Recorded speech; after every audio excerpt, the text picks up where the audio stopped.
I texted him, he didn't text me back, okay. that maybe he'll still be here. He might be. Is this the second meeting in a Yes. row? Yeah. Yeah. That's not good. I mean, the rest of us go through a lot to get here, and it's not easy. And, you know, I would have been hundreds of miles from here today, to tell you the truth. Yeah. Richard Blaisdell. Present. Lindsey Bonner present. Steve Kittle. Yeah. And Robert Mayer. Here. And Ryan Gondik. Yeah, he's got like smooth absence. He's involved in the VFW and he's up in Sacramento. Okay, approval for minutes in May. I found one thing and so did Richard Shoot. to talk about. And I'm not really sure, I don't remember, but go ahead, Richard. You might remember, on the discussion here on the second one, on the minutes from May. Okay, discussion also included large-scale solar projects in the boulevard. Wasn't that in Campo? Boulevard. The one in the front was done deal already. All right. It Okay. is Boulevard, It right? is a seat here, I believe. Boulevard, yes. See, right? There's one that's, scoot on down there. Was that okay or not? Well, he wants to find out if, Yeah, it was Boulevard. It Okay. was the the Boulevard? And there was another line here, motion by Romero, second by Johnson. Who's Johnson? Oh, shoot. Sorry, Jason. you know, was it Jason? Oh, yeah. Okay, well, I have to fix Jason that one Johnson. too. Jason. Johnson. Who's Jason? He's gonna be in, seat 4. That one. Here, there's. Okay, do I have a motion? I make a motion to accept the minutes, and with just the correction of Johnson to Jason. And actually, I think it was Richard. I'll go back because Okay. I haven't, Yeah, but I'll okay. fix it. Okay. The other two were okay? Yes. Yeah. Okay. Do I have a second? I'll say. Okay. Everybody in favor? Aye. Anybody opposed? Okay, the motion passes. Announcement, I got an announcement for everybody. Ryan, how do you say it? Gondik? Gondek? Ryan Gondek is now a member of the board. They really pushed it through fast. And I talked to him, and he's not here tonight because he's flying in from Sacramento. He's really involved with VFW too. So when we talked, I told him, well, it'd probably be a couple of months. Well, it wasn't a couple of months. They pushed him right through because of the voting. I think we talked about it last meeting, the voting. So he's seated now, and he did all of his training and like that, so he's good to go. Sounds Public- good. What's that? Sounds good. Yeah, so all we got is one vacancy. Public discussion. At this time, the public is invited to speak on items that does not appear on the agenda. Anybody wants? Yeah. Hello everyone, my name is Morena Romero, I'm part of the county. Maybe if I told me to hand these all out to you.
against Supervisor Joel Anderson revised charter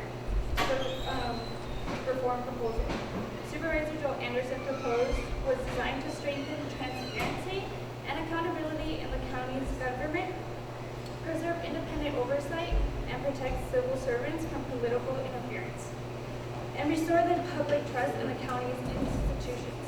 The proposal received board support and residents and stakeholders throughout the San Diego County, including endorsements from Sheriff Kelly, District Attorney Summer Steffen, Assessor Reporter and County Clerk Jordan Marks, and more than 1,400 organizations and individuals supported this proposition. We are grateful to many residents, taxpayers, business owners, community leaders, mothers and fathers, and working families who took the time to participate in the public process and advocate for their communities. While we were disappointed by the outcome of this vote, we believe that conversations surrounding charter reform is far from over. The alternative charter reform proposal will return to the Board of Supervisors for a final vote June 25th. We encourage all residents who support transparent, effective, and accountable governments to stay engaged and participate in the process. The budget. The San Diego County Board of Supervisors is beginning the budget deliberation process for 2026 to 2027, recommended by the county budget. Supervisor Anderson is collecting feedback that is critical to make sure that our budget includes your priorities. Please feel free to either fill out the form and I will collect them at the end of this meeting. The final budget hearing will also be on June 25th. Supervisor Joel Anderson is seeking community input on roads throughout unincorporated District 2 that may require maintenance, repairs, or safety improvements. Community members are invited to fill out the half sheet and identify roads they believe should be evaluated for further county infrastructure investments. When submitting a concern, residents should provide road name, closest cross street, direction of travel, if you can remember, description, and the issue, such as potholes and things like that. Now, the Teen Safety Workshop. Supervisor Anderson is excited to bring back the Terra Santana and Serra Mesa area for our upcoming Teen Internet Safety Workshop. This workshop will equip teens and families with practical tools to protect their privacy, recognize online risks, and become responsible digital citizens. This will take place on Saturday, July 11th at 10 a.m. to 11:30 a.m. at the Terra Santana Lutheran Church. If you are interested in attending this Internet Safety Workshop, please RSVP using the QR codes on the flyer or call our office at 619-219-2470. In April, Supervisor Anderson brought forward a policy to explore guardrails at HOC subcommittees that are formed by 2 supervisors. As of now, there is no regulation on how these subcommittees operate and look or what they make public. On June 9th, Supervisor Anderson brought forward the final version of these policies for adoption. Supervisor Anderson is always accepting new interns to join his dedicated team. So if you're looking to volunteer or know that of a high school student or a college student, young professional that is looking to make valuable professional work, please reach out to our office. Lastly, the grant program. Supervisor Anderson office offers 2 grant programs, the Neighborhood Reinvestment Program and the Community Enhancement Program. These programs are available to local nonprofits, organizations, and public agencies. We will begin accepting applications for 2026 and 2027 grant cycle on July 1st. This can all be reviewed on www.supervisorjoelanderson.com/grants. Thank you so much. Thank you. Anybody else for public discussion? I got one for you. See this shirt? Has anybody seen this shirt anywhere? This was printed by the people over in Boulevard. And I've talked to Andrew with the Board of Supervisors office. What he would really like to see is all of the groups, all the planning group heads here coalesce so they're talking with one voice. And if they do that, he promised that they would reestablish the revitalization committee meetings that Diane Jacob had. So I really encourage this. I know it used to be more difficult. Larry tried it years ago, but the distances were so great. Now we've got teams and the methods to get the people together, and they would really like to see more cohesion in the backcountry. Now, I don't know if you're familiar with what we've been trying to do at the Resource Center at Boulevard since Mark died. But we've gotten a hell of a lot of volunteers. And Rob, you came over and talked, which I thought was excellent. They didn't listen very good, but I thought you gave an excellent talk on the problems you had. Can you state what your name is? Oh, I'm Dennis Berglund, Okay. and I'm in Campo, but I'm on the hitch. I'm over by the new pot farms that you guys are going to have to deal with one day, along with the cemetery. Well, maybe we can bury some of them. Anyway, I really encourage people to look into this because I think it's important. We've made great strides in Boulevard, we think. You know, the Fire Safe Council just got a grant for free signs. The Jabra, or the Resource Center, has got a lot of programs going on, many of which you'd be interested in. First of all, you know that we had another town hall over the Starlight Solar last week. We have a grant writing program coming up in July. We just had a rattlesnake and CPR class, and it was so well attended that they're going to have another. And you're invited to. We'd like to get you on our newsletter so you know these things. And I think we've got a hell of a crew. We've got somebody running MailChimp, and we've got newsletters going out every month and special programs, and people are really, really excited about it. I don't know who made it over to the Bazaar, but you know, the Bazaar was so successful, they're going to do another one in August.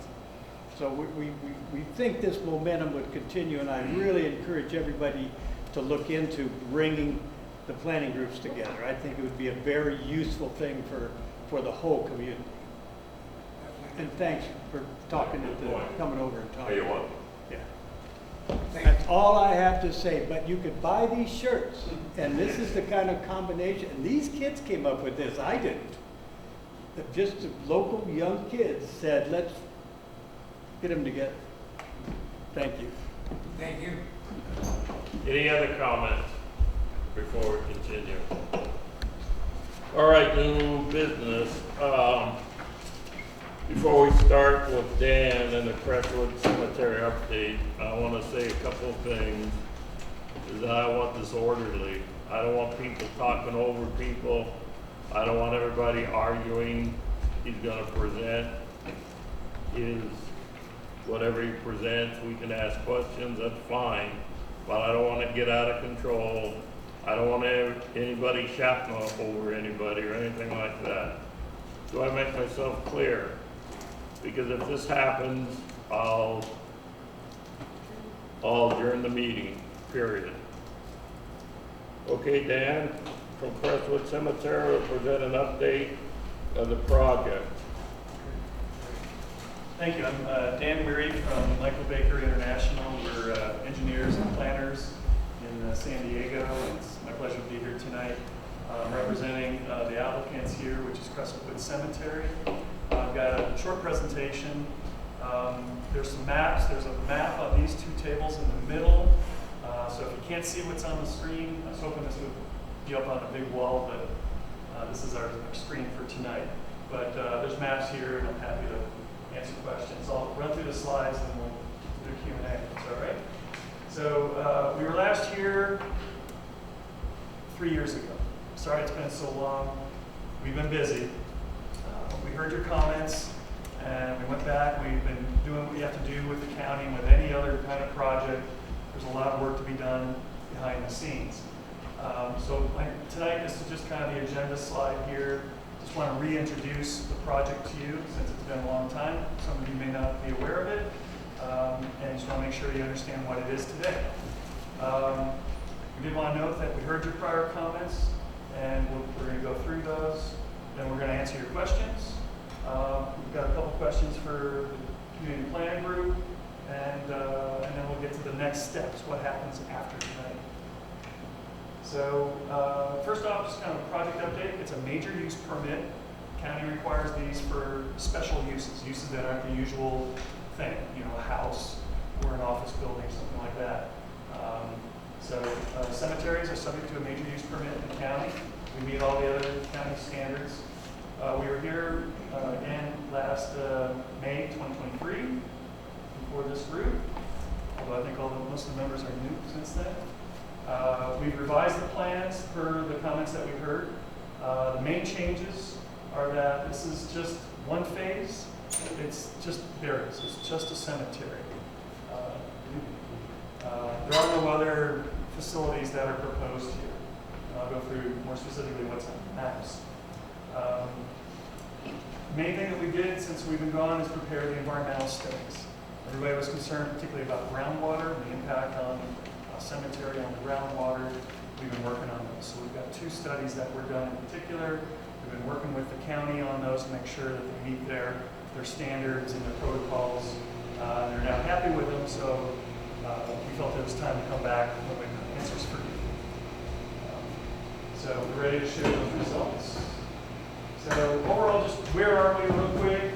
I always kind of zero in Golden Acorns over here. We're about 2 miles up the road here on Old Highway 80. That's the site there.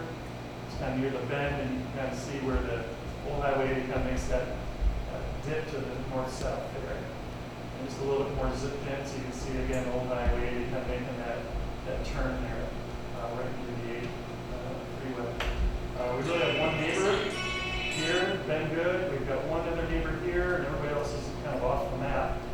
There's a couple homes down here a little bit further away, but pretty far.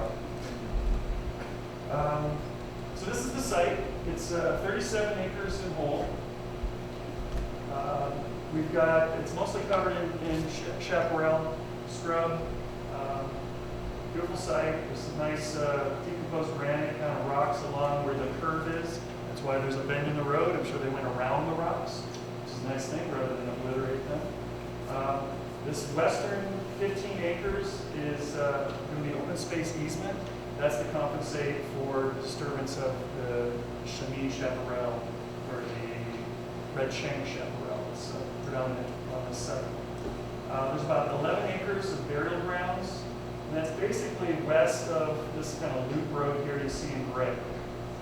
Inside the loop and a little bit up here. But everything along the frontage here, short of the parking lot we have to put in, a little storage building. These are detention basins. There's 3 of them. 1, 2, 3. Everything else will just remain. We'll want the frontage just to remain as much as possible as it is. And that's kind of a general approach to the whole cemetery. Try to be low-key, try not to change it. It's not going to be what most people think about a cemetery is manicured lawns and statues and mausoleums and mortuaries. Nothing above grade other than that little storage building here for equipment, for maintenance, and 2 water tanks here, other than a fence.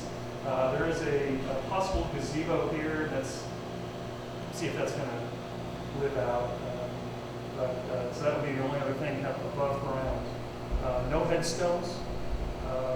Everything, there would be grave markers, but they're just flush with the ground. Granite, 12 by 6, just a piece of stone. So nothing above ground. And when this is planted, after the burial is done, areas are reseeded with native grass mix to the area. All the plants are native to the area. So it's just intended to blend in and go back to nature. That's really the whole objective. So again, 37 acres, 15 acres on the west, just open space that will be fenced off here to keep people out. 11 acres of burial inside here. There's about 4 acres of access road, parking lot, and drainage basins. So there's a little parking lot, enter here off of Old Highway 80. Make a right turn, a little parking lot, a little storage building, and then there's kind of 3 main phases. Each phase is organized around drainage. So when you build road and parking, we've got to treat the water quality, make sure it doesn't flood anybody, so we control it, put it into a basin, and then it seeps through the soil slowly, and that cleans the water before it discharges. So phase 1 is here, kind of in this light yellow. This whole area in yellow, this eastern half really, drains down into this lower area here. So that's phase one. This area in green to the west flows down into that corner.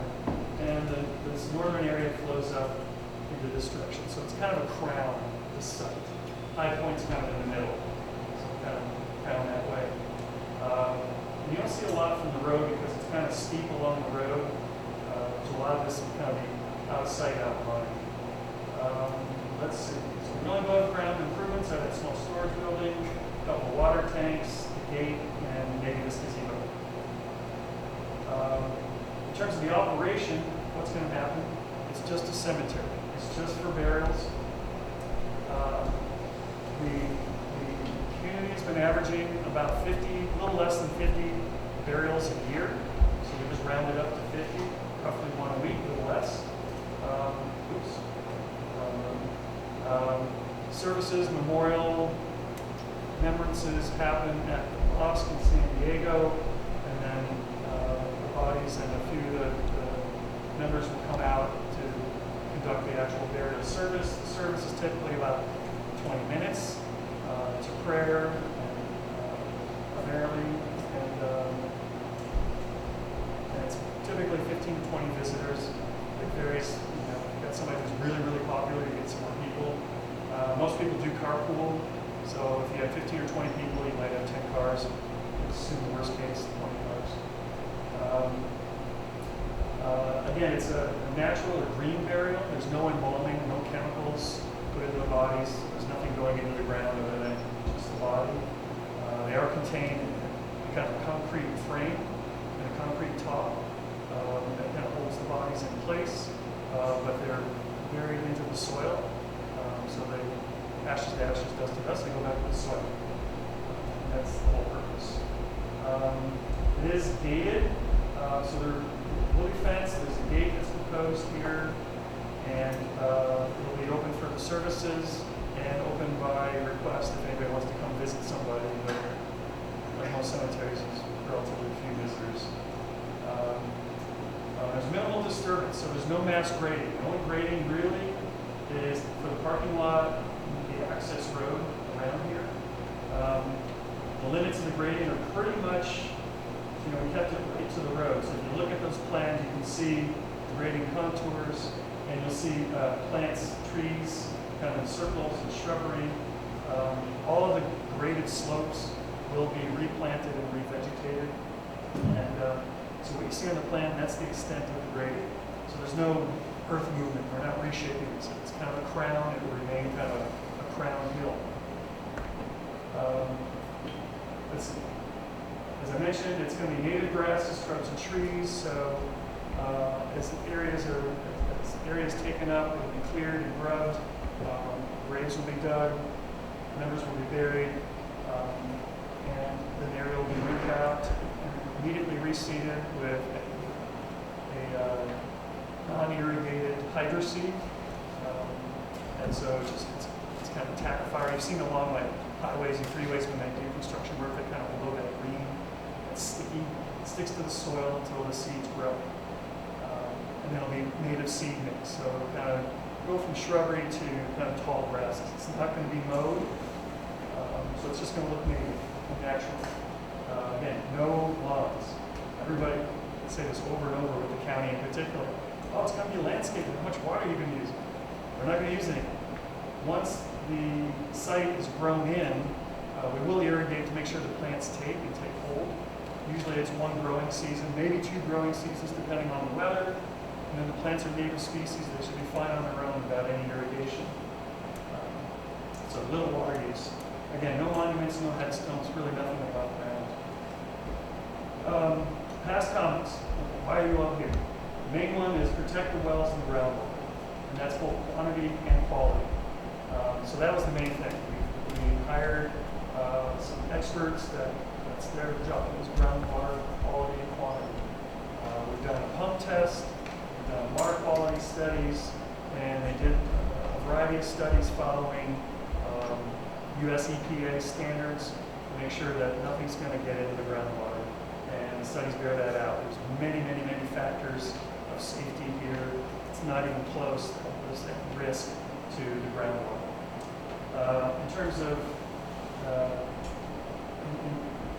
traffic, this will generate less trips than one single-family home. Per county standards, they do 10 trips a day, 7 days a week. It's about 70 trips for a single-family home out here. It should be generating less than 20 trips a week on average. Some may be more, some may be less, but on average, it's going to be about a third or less than a single-family home in terms of trips and traffic. Same for noise, same for air quality and greenhouse gases. Frankly, same for water and effluent. Lighting was raised. There will be one light bulb, motion sensor above the door on the storage building. So less than a single family house. It will only go on if somebody's there at night, which there really shouldn't be anybody there at night. It's on the back side of the little building here. That building's 500 square feet, I think. It'll be fully shielded, downlit, so there's no light pollution. So that is what's proposed there. We just kind of go through the individual studies, the groundwater capacity. Again, there was a pump test. They did a 24-hour pump test, cranked it at max for 24 hours straight. And they've got sensors and they can tell what happens, where the water level is. Water level dropped while it was pumping, and within a few minutes, was right back up to the max. So it really had no impact on drawdown for the immediate area. As if you get further away, it would be less impact. There's only going to be irrigation, so the well would only be used really to provide water for the construction period. If it's really dry, you need to provide water out there to keep the dust down, keep enough moisture in the soil so it can be compacted when they're building the parking lot and the roads, or any foundation for like the storage building or the water tanks. If it's a moist year, you don't need it. And then there'll be water available to irrigate those detention basins so those plants grow in. After that, you don't need any water. Again, we'll use less than a single-family house. So on average, a single-family home out here, if you've got decent lawn and whatnot, might be using a 1 acre foot per year. This is supposed to use about 7 acre foot over 30 years. So way less than a single-family home. Groundwater quality. This was the issue that we heard loud and clear. Legitimate issue. When you put bodies in the ground, put anything in the ground, it decomposes. It's supposed to. That's why people are buried. That's why they've been burying people for 10,000 plus years. Billions, literally, people have gone in the ground. Generally not a problem. What happens is the bodies will break down, depending on the conditions, faster or slower. But what is created generally is a body, mostly water, and they're made up of nutrients and minerals and whatnot. The main thing that comes out that is of concern is nitrates, and nitrates create ammonia. So there's a water study for that.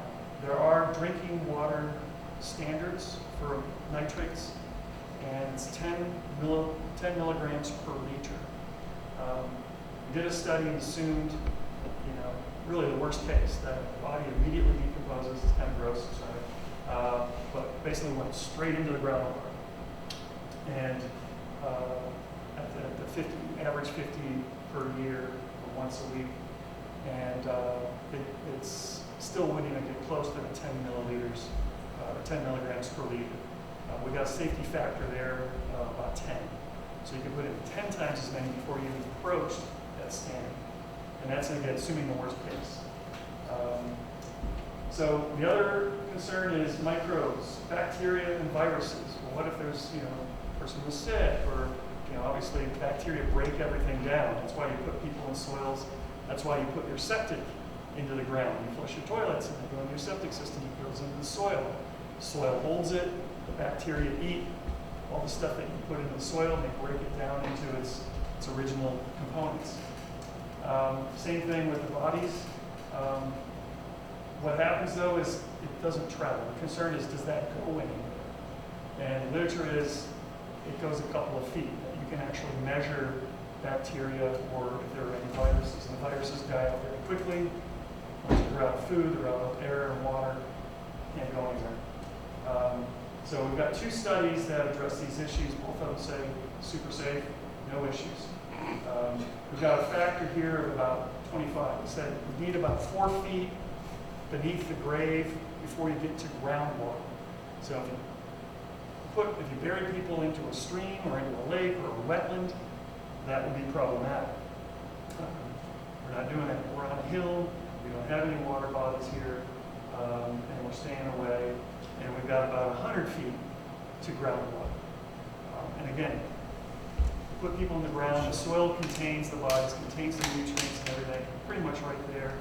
Bodies decompose in place, and over the rate of decomposition could be 6 months to a couple of years. They'll be totally gone and back into soil. But they don't travel. So we've got a safety factor there of about 25. 25 times the physical separation where soil treats and protects groundwater. This is all following the US EPA groundwater rule.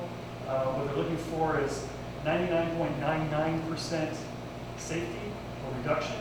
It's called a 4 log, logarithmic reduction. And we've got something like a 7 log, so it's just meets and bounds safer. Again, soil does the job. The soil, that's what people are burying.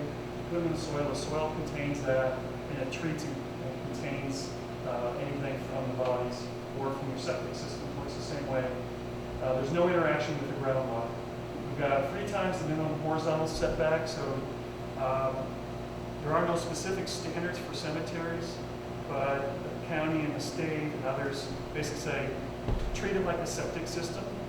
And with septic systems, we generally keep 100 feet away from our wells to our septic or any other sensitive source like a water body. The nearest well would be 300 feet away. So again, 3 times factor. I mentioned before we've got a 10 times minimum margin for the nitrates. We're averaging about 50 a year. The study says we could do 500 before we would really approach that standard. And then the last one I mentioned just a second ago is regarding the microbes. We need about 4 feet of separation to groundwater. We've got over 100, about 100 feet. It's 25-foot safety. And then we do a bunch of other environmental studies, just because we have to. So we've got a biological study. Main thing is this is chaparral. That's how we ended up with this 15 acres of open space to compensate for the vegetation that's lost on this east side. There's no streams or wetlands. There's no species of concern. One of the things we just had to do is look for the Crotch's bumblebee. That's a new species of concern that the county and everybody in Southern California has to study now. So we went through 3 times, look for the bumblebees. It's not really appropriate habitat for them. There's no bees out here. And there's really no other species. We looked at fire. Fire reports clean. Didn't have any concerns there. Noise. There's more noise from the freeway and Old Highway 80 than this will ever generate. Cultural and archaeological, we've got a clean bill of health. Air quality and greenhouse gas is like traffic, less than single-family homes. There's really nothing being generated here. And drainage and stormwater quality, that's why we have these 3 phases and these 3 basins. That's all handled in those basins. All these studies have been to the county at least 3 times. So we give them a draft, they look at it, they give us comments, send it back, revisions. So I think we're finally there. We're dotting our I's and crossing our T's. I think we're this close to being accepted. We just submitted the last round. And so that's why we're back here. We feel confident we've got good, defensible studies for you. These studies will be available soon, probably a couple months. The county will publish those, and there'll be a public comment period. So all these materials will be available online, and you can read your heart content. So we did have a couple of questions for you guys. This may be kind of cart before the horse, but the plan does call for fencing at the gate. It calls for kind of a wrought iron style, so it'll be like a black, thin vertical line, roughly plan shows it along the frontage, which would run from up here, just to the entrance, and then this is somebody else's property over here. It's actually from the neighbor across the street, I'll just kind of triangular wedge, right there. It's actually an acre and a third. Acre and a third, Yes. thank you. So it's not tiny, an acre's pretty good. Yeah, it's skinny. It's skinny, but I have all the frontage right Yeah, now. it's this kind of triangular piece here, so if you see on the map, you can see the piece that's not colored between the road and the site, that's that piece. So our frontage really runs just from pretty much that driveway up to that edge there. So the question was, what's the right kind of fence for the area? There is old barbed wire fence out there that kind of does the job. You don't see it, it blends in. I think the black fence is good, but we'll see the posts. So the question is, do you want to see it or not? One of the other questions is, county says, oh, whenever you do a project, you improve your frontage to the county standard. The county standard is no overhead power lines. So we've got, I think, one pole along our frontage here. So if we were to underground that power line, you take out one pole, drop it at either end of the frontage, and then run the power line to the ground. To do that, however, you need a pole where you kind of anchor it and go down. So we take out one pole in the middle and put up one pole on either side. So you end up with more poles than you have today. Didn't seem to be worth it. And then the last thing, we're just looking for an overall recommendation. So with that, next steps are the 30-day public review. So once the county's done looking at our reports for like the third time, sometimes the fourth time, they're going to post that on the website. They'll notify you. I think we're going to send you the actual reports. But it'll be available to everybody. You can read all the studies. And then there'll be a comment period, 30-day comment period. The county then, after the 30 days is over, they do a response to comments and they post those again up on the website so you can see what's happening. Then we'll have a good, solid record. We're going to do the CEQA, California Environmental Quality Review Act, and that's where all those environmental studies that we've been doing support that CEQA analysis. So that'll be done. That'll probably take a few more months, and then it'll be ready to go to the Planning Commission. So realistically, this is probably 6 months, maybe a little bit more, before we get to the Planning Commission. So that's kind of the process. Hopefully, you understand the project, where we are, where we're going, and with that, we're just looking for your comments. We're happy to answer questions. Appreciate your attention. Okay, anybody have any questions for him? Now you speak. Let's start with the board. Sound like you've been doing it a long time, I look like it the too, whole, right? the whole business. Yeah. And are you pretty confident then about any leakage from the buried bodies as far as what's contained in the caskets? Because our main concern, as a group, besides it interfering with the people that live out there, but is the leaking into the groundwater, because that groundwater supplies a large amount of the county. It's an absolutely legitimate concern. You don't know. The studies are that it doesn't go anywhere. I know from doing this for a lot of decades, dealing with septic systems, it works just like a septic system. When your faucet, when you flush your toilet, you take a shower, you run your laundry, you cook your food, you rinse your dishes, all of that and anything else you put down your drain is going out your pipes and into your septic system, most of your own septic, and that goes into the ground, same way. And you generally want to keep that out of your well, so you're not drawing from where you're putting stuff in. But it doesn't go too far. We've also got great soils. It's kind of sandy soils. It's perfect for septic and doing its job.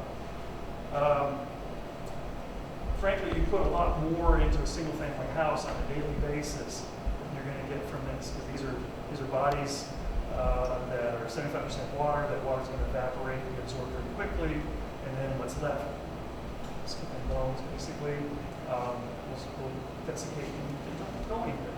That's why people dig up graves later on CSI, and there's still bones there, and there's still clothes there. They don't travel. And your maximum amount of burials in the end is gonna be 2,500 or? We did it by years, so an average of 50 a year, and some years it'll be more or less. How much more can it be in some years? So we figured that at 50 a year, it would go for about 165 years. It kind of depends on how efficient the bury. Again, there's no mass grading here. There are slopes. So we figured kind of it won't be like perfect efficiency if this was like a football field, really lay everybody in perfectly. That's another thing too, is there's not plots and families. They're going to be done just sequentially. This is about people getting into the ground and moving on in their journey in the universe. It's not about celebration. It's not about, again, monuments and statues and things like that. But you're speculating 50 burials per year, but what's the maximum amount that you could end up Over the doing? lifetime of the Oh, lifetime? I did the math. It's like 9,000. Wow. Yeah. So that's Is that on it's the almost land? 165 to 200 years. It's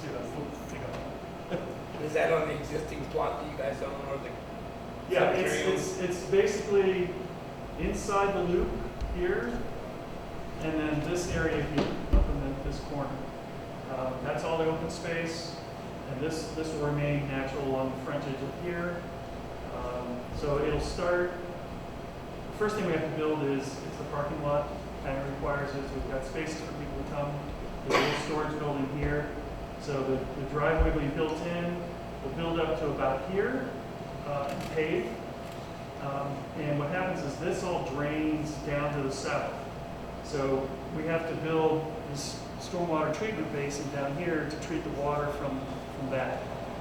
So this will be, and then we're going to have a water tanks up here. So this will probably be like dirt road up here, we think, initially, because it'll be seldom used. It's really just to get the tanks up there.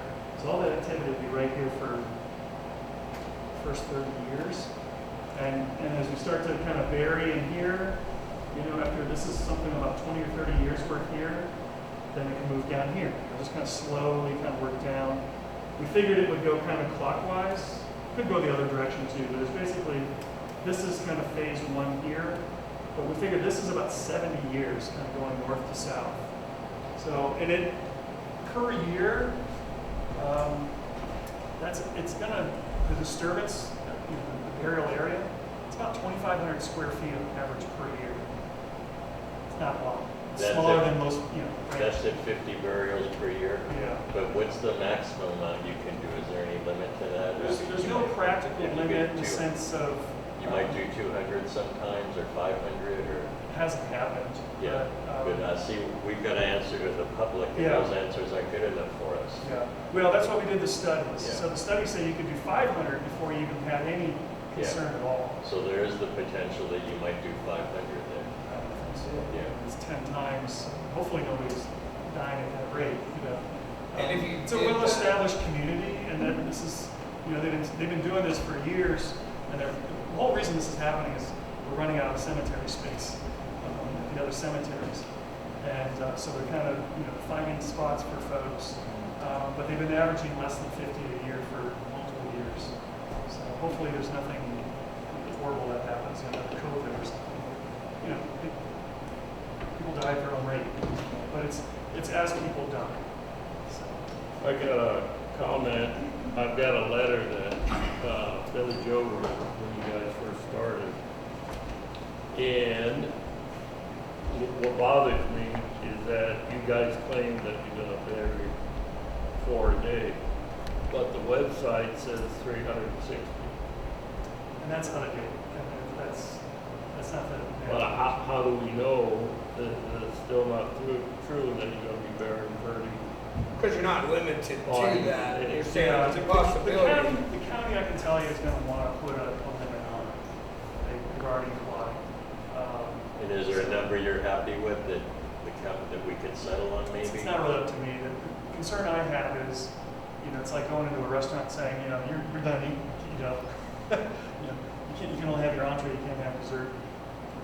No, but Not- you not have a a good capacity limit in a restaurant, so therefore you do have limitations. Sure, yeah. So if you meet that, say in 10 years, you guys meet that number you're limited to on on that space.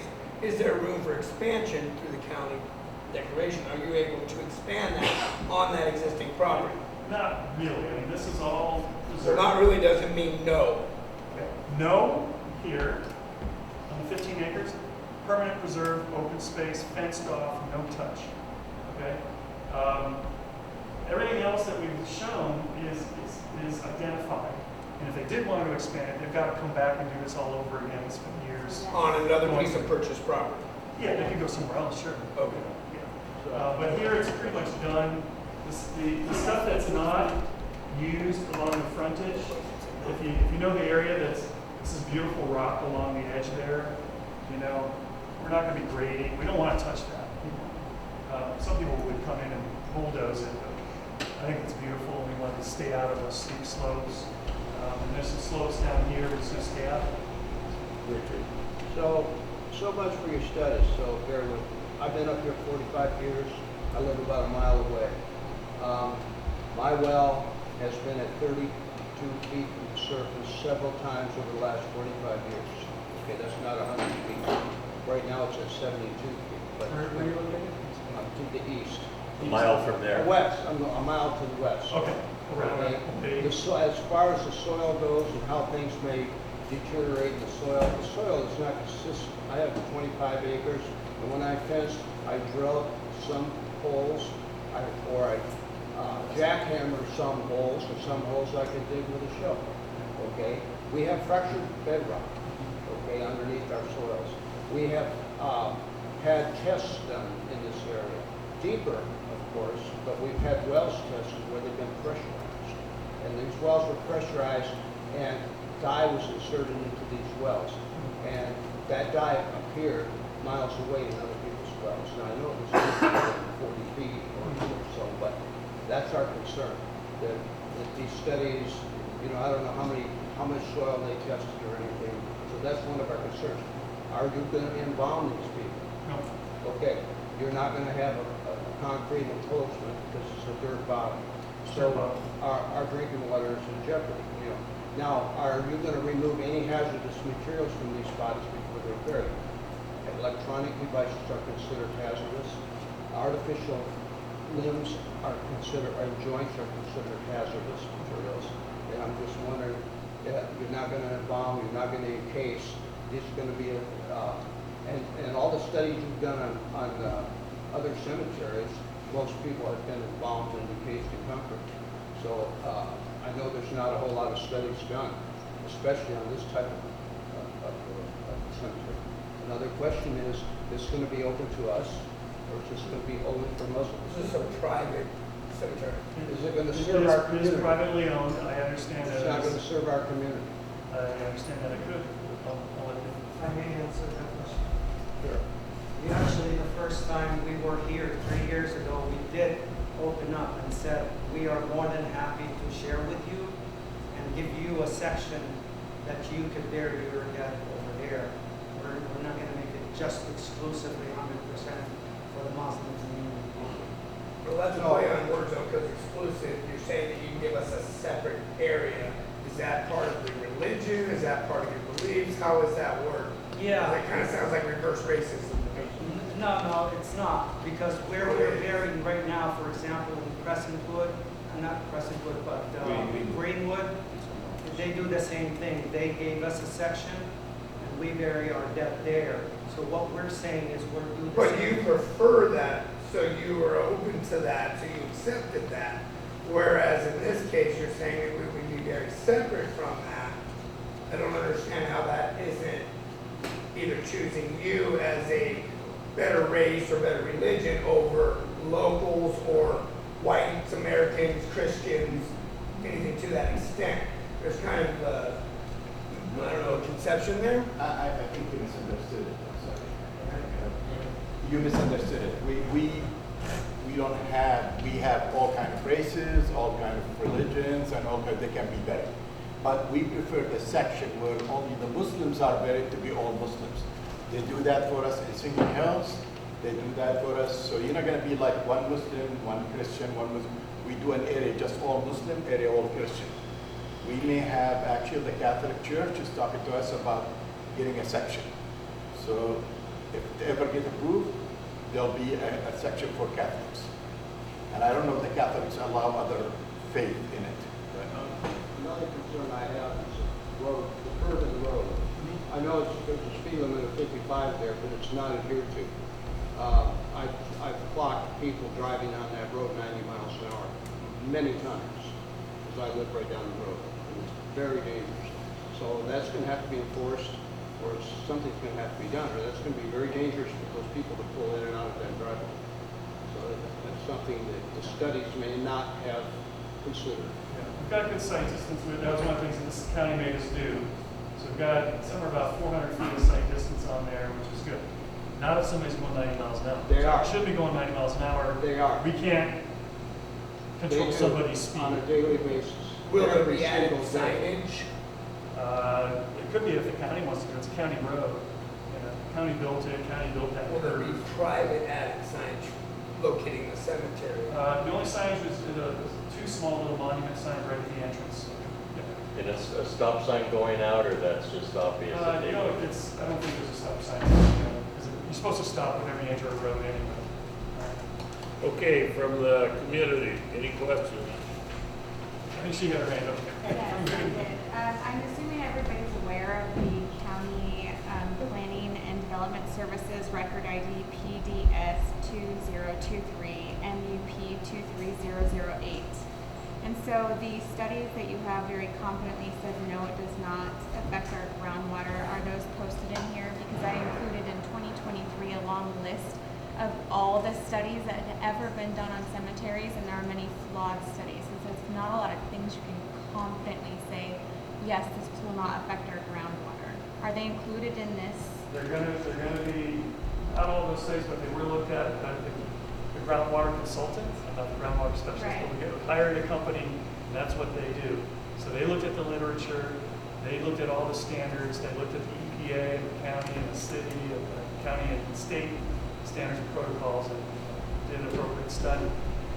They've been working with the county expert, groundwater expert, to make sure that he's happy with it as well, from the county's perspective, locally.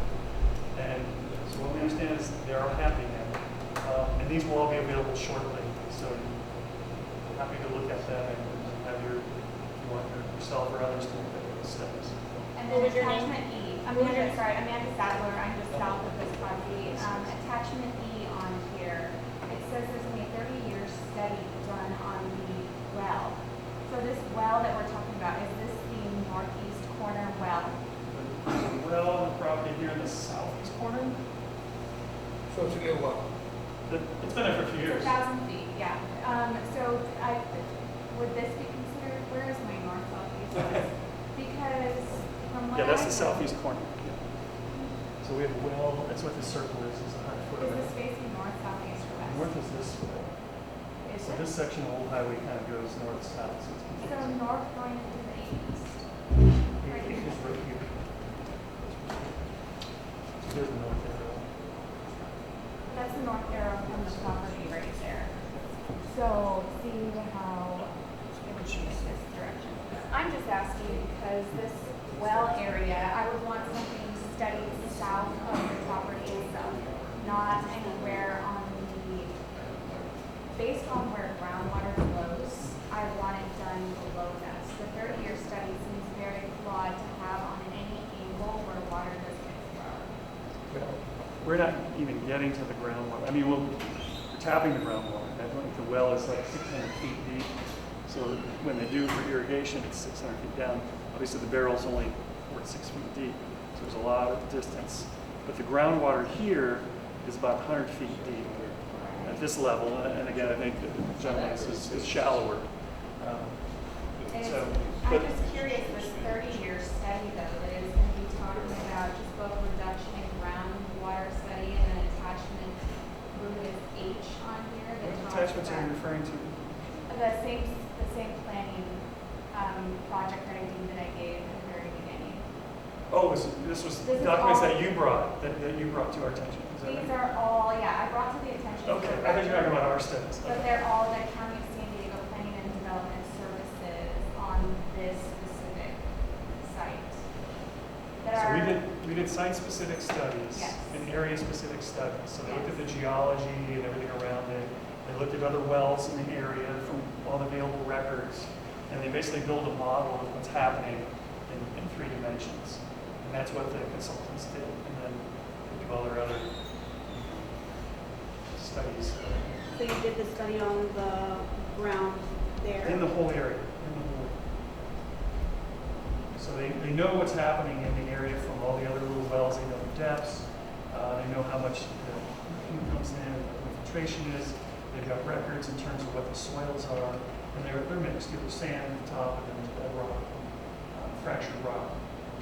But here we're looking at about 100 feet of solid or sandy soil. There's some rocks here and there, for sure. But so what I'm saying is those studies are going to be out in a couple of months, and I want you to look at them. Okay, and then the other point that you said earlier, there's no bees out there. I mean, I am a resident of the community, there are no bees out there. So to confidently say there are not, and you concluded the study is also If there's not any. bees. Oh, bees. Oh, there's bees. There's not the Crotch's bumblebee. Okay. It's a very specific species that they just became aware of. They don't know much about it. And so I have it's- bumblebees where I am. I'll have to see what type they are. I've never Yeah, asked I attention if couldn't- they're bumblebees. yeah. People have to be specially certified to go do these surveys. It's fairly new because of the new species that they weren't aware of until recently. So yeah, it's not a regular, bumbling bumblebee. I don't know how you discern one from the other, but there's experts that are trained to do that. Yeah. And I guess for our record here, everybody's will look at attachment B on the project ID that I had mentioned. Specifically, anybody wants a copy, is provided through the community. I also have a copy of it, since I specifically requested it. So, just recommend it. That's To attachment look what? at it? Yes. You said attachment. It's from the community planning community, so it's all provided through Could you send Mr. that to Michael D. Johnson.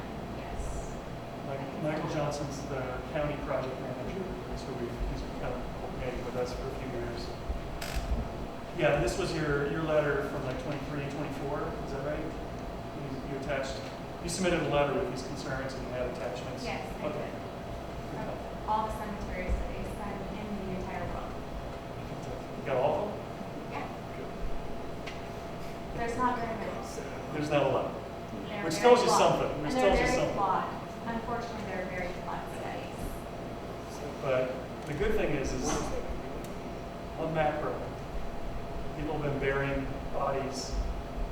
That's the practice for most people bury. Not with dirt bottoms.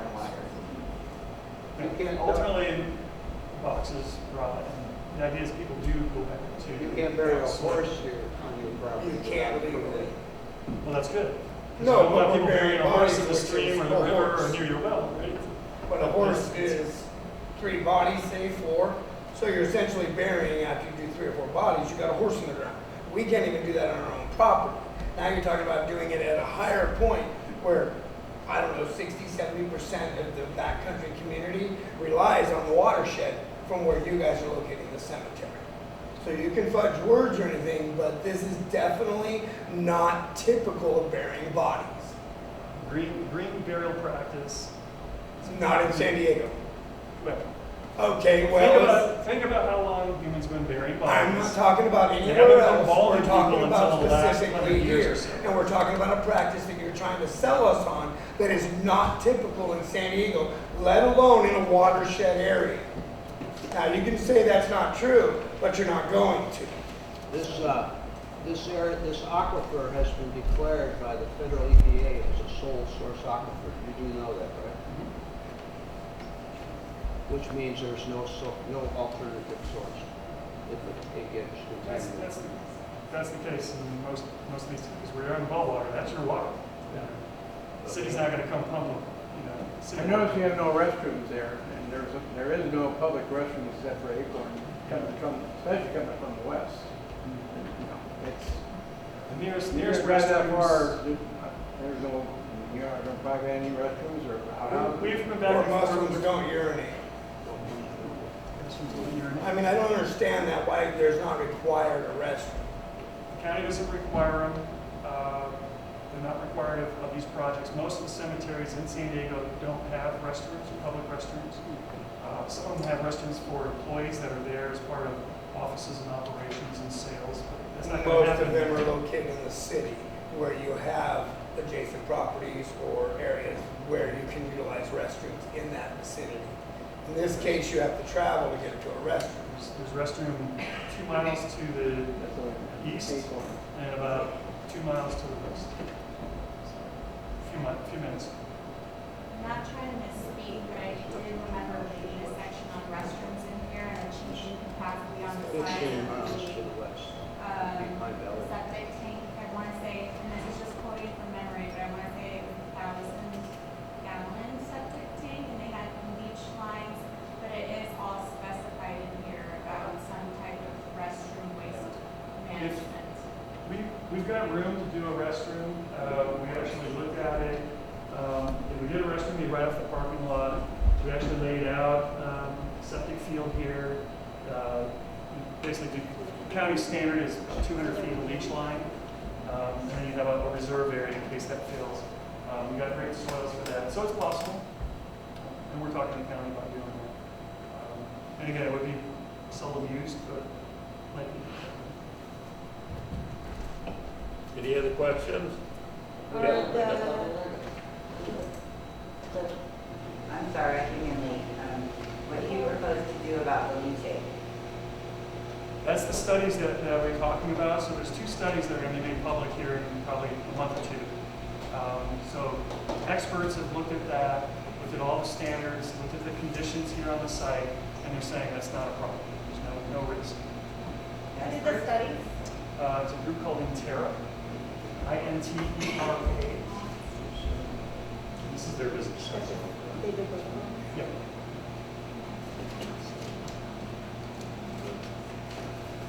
So those will be out soon. Go ahead, Ben. I am Ben, since you said my name. Okay. I know it's hard to sit up there and say everything you're saying and talk the way you're talking and you try to sell us on something that you're trying to sell us. And it's really difficult when you're coming in here and you're telling me that the static pressure of water is not at 30 feet and have to know for a fact that today in a drought I can hit 30 feet in my well. Today, the second stage of pipe I have water. I don't know what the static pressure is on your well. What is the static pressure on your well? I don't recall. It's in a report. It's not 600 feet though. No. The static pressure on my well right now, this morning, this afternoon, would be 30 feet. So your studies are already flawed before we get any further. So Certainly. I don't understand. Well, I'm 30 feet. I'm not, you told me just a minute ago we had 100. So we're at 100. That's what our. But I'm at 30. Okay. So we're not at 100. And he's I can take literally you down right the street next now. to this I'm project. not done yet. Nobody knows this ground better than I do. I've been on it 25 years. I know this ground. I know your ground, I know my ground. I've lived through all of it. There are fires and everything at this point. How you can say you don't have a stream or a creek, I'm just dumbfounded. Yeah. You're the headwaters of Miller Creek. It comes right through my property, goes underneath the road, it goes across that triangle that you were talking about trying to minimize, which is 1.33 acres. It shoots right across there. It hits that south boundary just about where that road is on that far east boundary. And I have seen that creek run literally from November into June. I've seen it. It doesn't do it every year, but I've seen it. So for you to come in here and try to shovel to me that there's not a stream or a creek on this property, when I've lived here for 25 years, Almost telling you, every you're not property accurate. out here has something that floats. You're just not accurate. And that water also runs, if you go further up, about where your entrance is, you come down, I don't know, 40 feet, there's a culvert there. That culvert goes in there, it runs water straight across the property where you're talking about putting bodies, and it dumps into the headwaters of the Miller Creek. So I don't understand how you're bringing this study to me, telling me that you have a study that's saying that everything's okay and hunky-dory and fine and we don't have these things. And it's not matching the reality that I will see tomorrow morning at 6 o'clock when I step off my porch. Your drawings are not the same as my eyes see at 6 a.m. So how do you do that with yourself? How do you reconcile that? That's part of the process. So these studies will be out. We encourage you to read them. But how do you bring that to this community and tell this community right here that there's no creeks, there's no streams? And I'm here telling you, there's a stream right there. I'll take you there right now. There's a drainage. I know there's a drainage, and most of Which that's will runoff run from the road. Let me walk over here and show you where it's at, so that you actually truly understand this, because I don't think you do. It's right here. See this right here? See, this comes right in here, it shoots across my property, it hits your property, and it comes right along in here. There's another drainage right here that comes right off of the highway, it's a culvert, it hits right here, there's a wash that shoots right down through here about where your road is. It's an actual wash where water will run for weeks and months at a time. And it comes down here, and this hits the headwaters of Miller Creek, which flows right down here into Campo. So, this whole map is accurate. So I don't understand how you can bring that here and tell me, well, that's what the studies are about. The map's accurate. The map shows that topo, it shows that You drainage. just told this community that there's no creeks There's on there. nothing. Right There's here. no blue line, okay. No water bodies, no flow. That's what you specifically That's what said. you specifically said. I was listening very carefully, and I'm not trying to, no streams, no wetlands. That's not true. I can go down there in June, and I can Just see say no water. regulated, no California regulated. You forgot to say that She when you didn't were say that. selling I it to apologize. us. So here's the problem that we're That's running short into, and I want to make sure everybody in this room understands the history of this project. So tonight again, I catch you in something. I come here thinking at some point we're going to start telling the truth to each other. But this project was started with people showing up telling me they wanted to build a compound and build homes. And I helped them.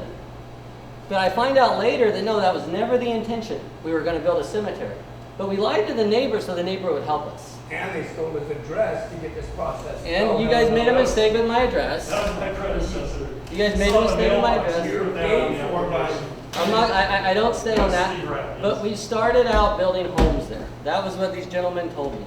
And so now you're coming here and I'm catching you again, not telling you the truth. I'm trying to tell you everything I can. But why are you saying there's no stream in wetlands when I'm here telling you, I can go over there in June after the Our rain, biggest concern being. and I can dig holes and hit water. The biology report says there are no California state regulated streams or wetlands. This is why. I'd love it if you guys would just hang out here and see it. So there will be the report. It will be published soon. You can object to it. You know, I mean, you can go to a water map and it will show you because I've done it many times. The headlands of Miller Creek comes off that freeway right there. There's a drop box. It hits that drop box. It comes across my property. There are times you can't walk across that creek when the water comes. It comes so hard and so fast. You can't even walk across So the these water. studies, sorry to interrupt No, you're you. fine.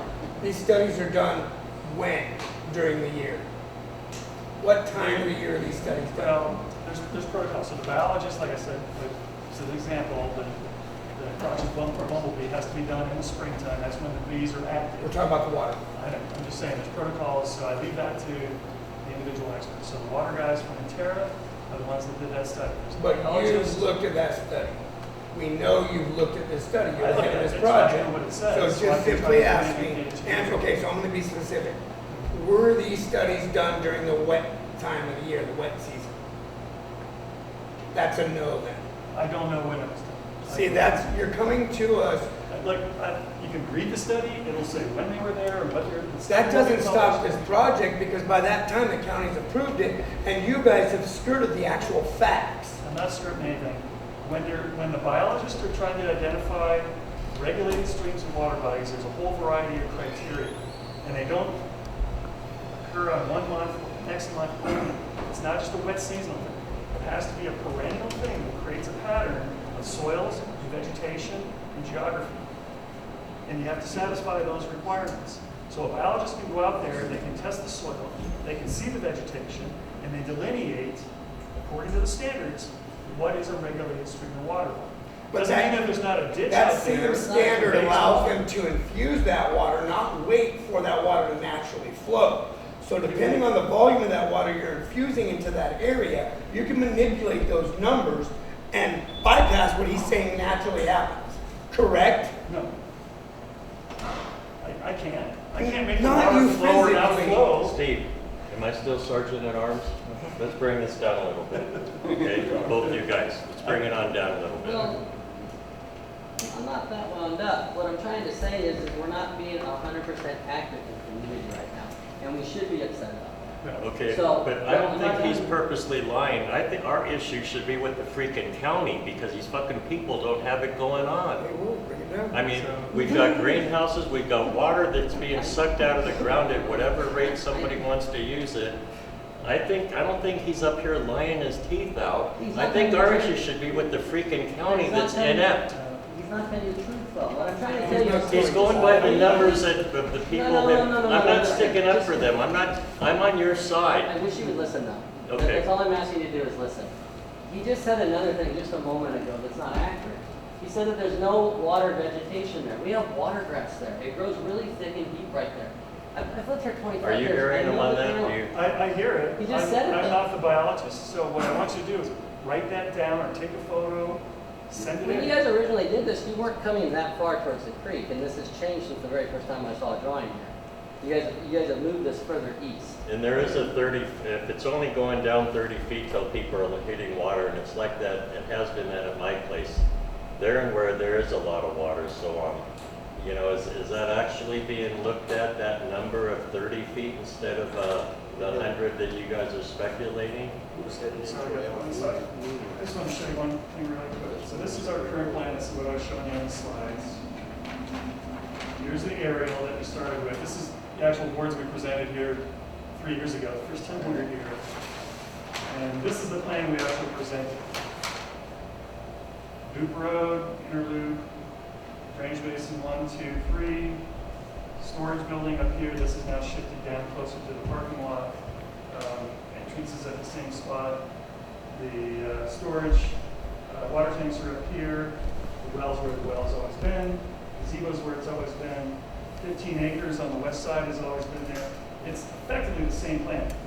The alignment probably has adjusted a little bit. I mean, but it's hard for us to say the difference between that and that. I can tell you what the difference was really clearly, because I remember very well. Originally, you guys weren't going to come east for a while. You were going to kind of stay west and do that circle down to where the circle is, and you were going to do that top area first. Now I'm hearing you say you're going to do that. That's what I say at the beginning. I mean, Yeah.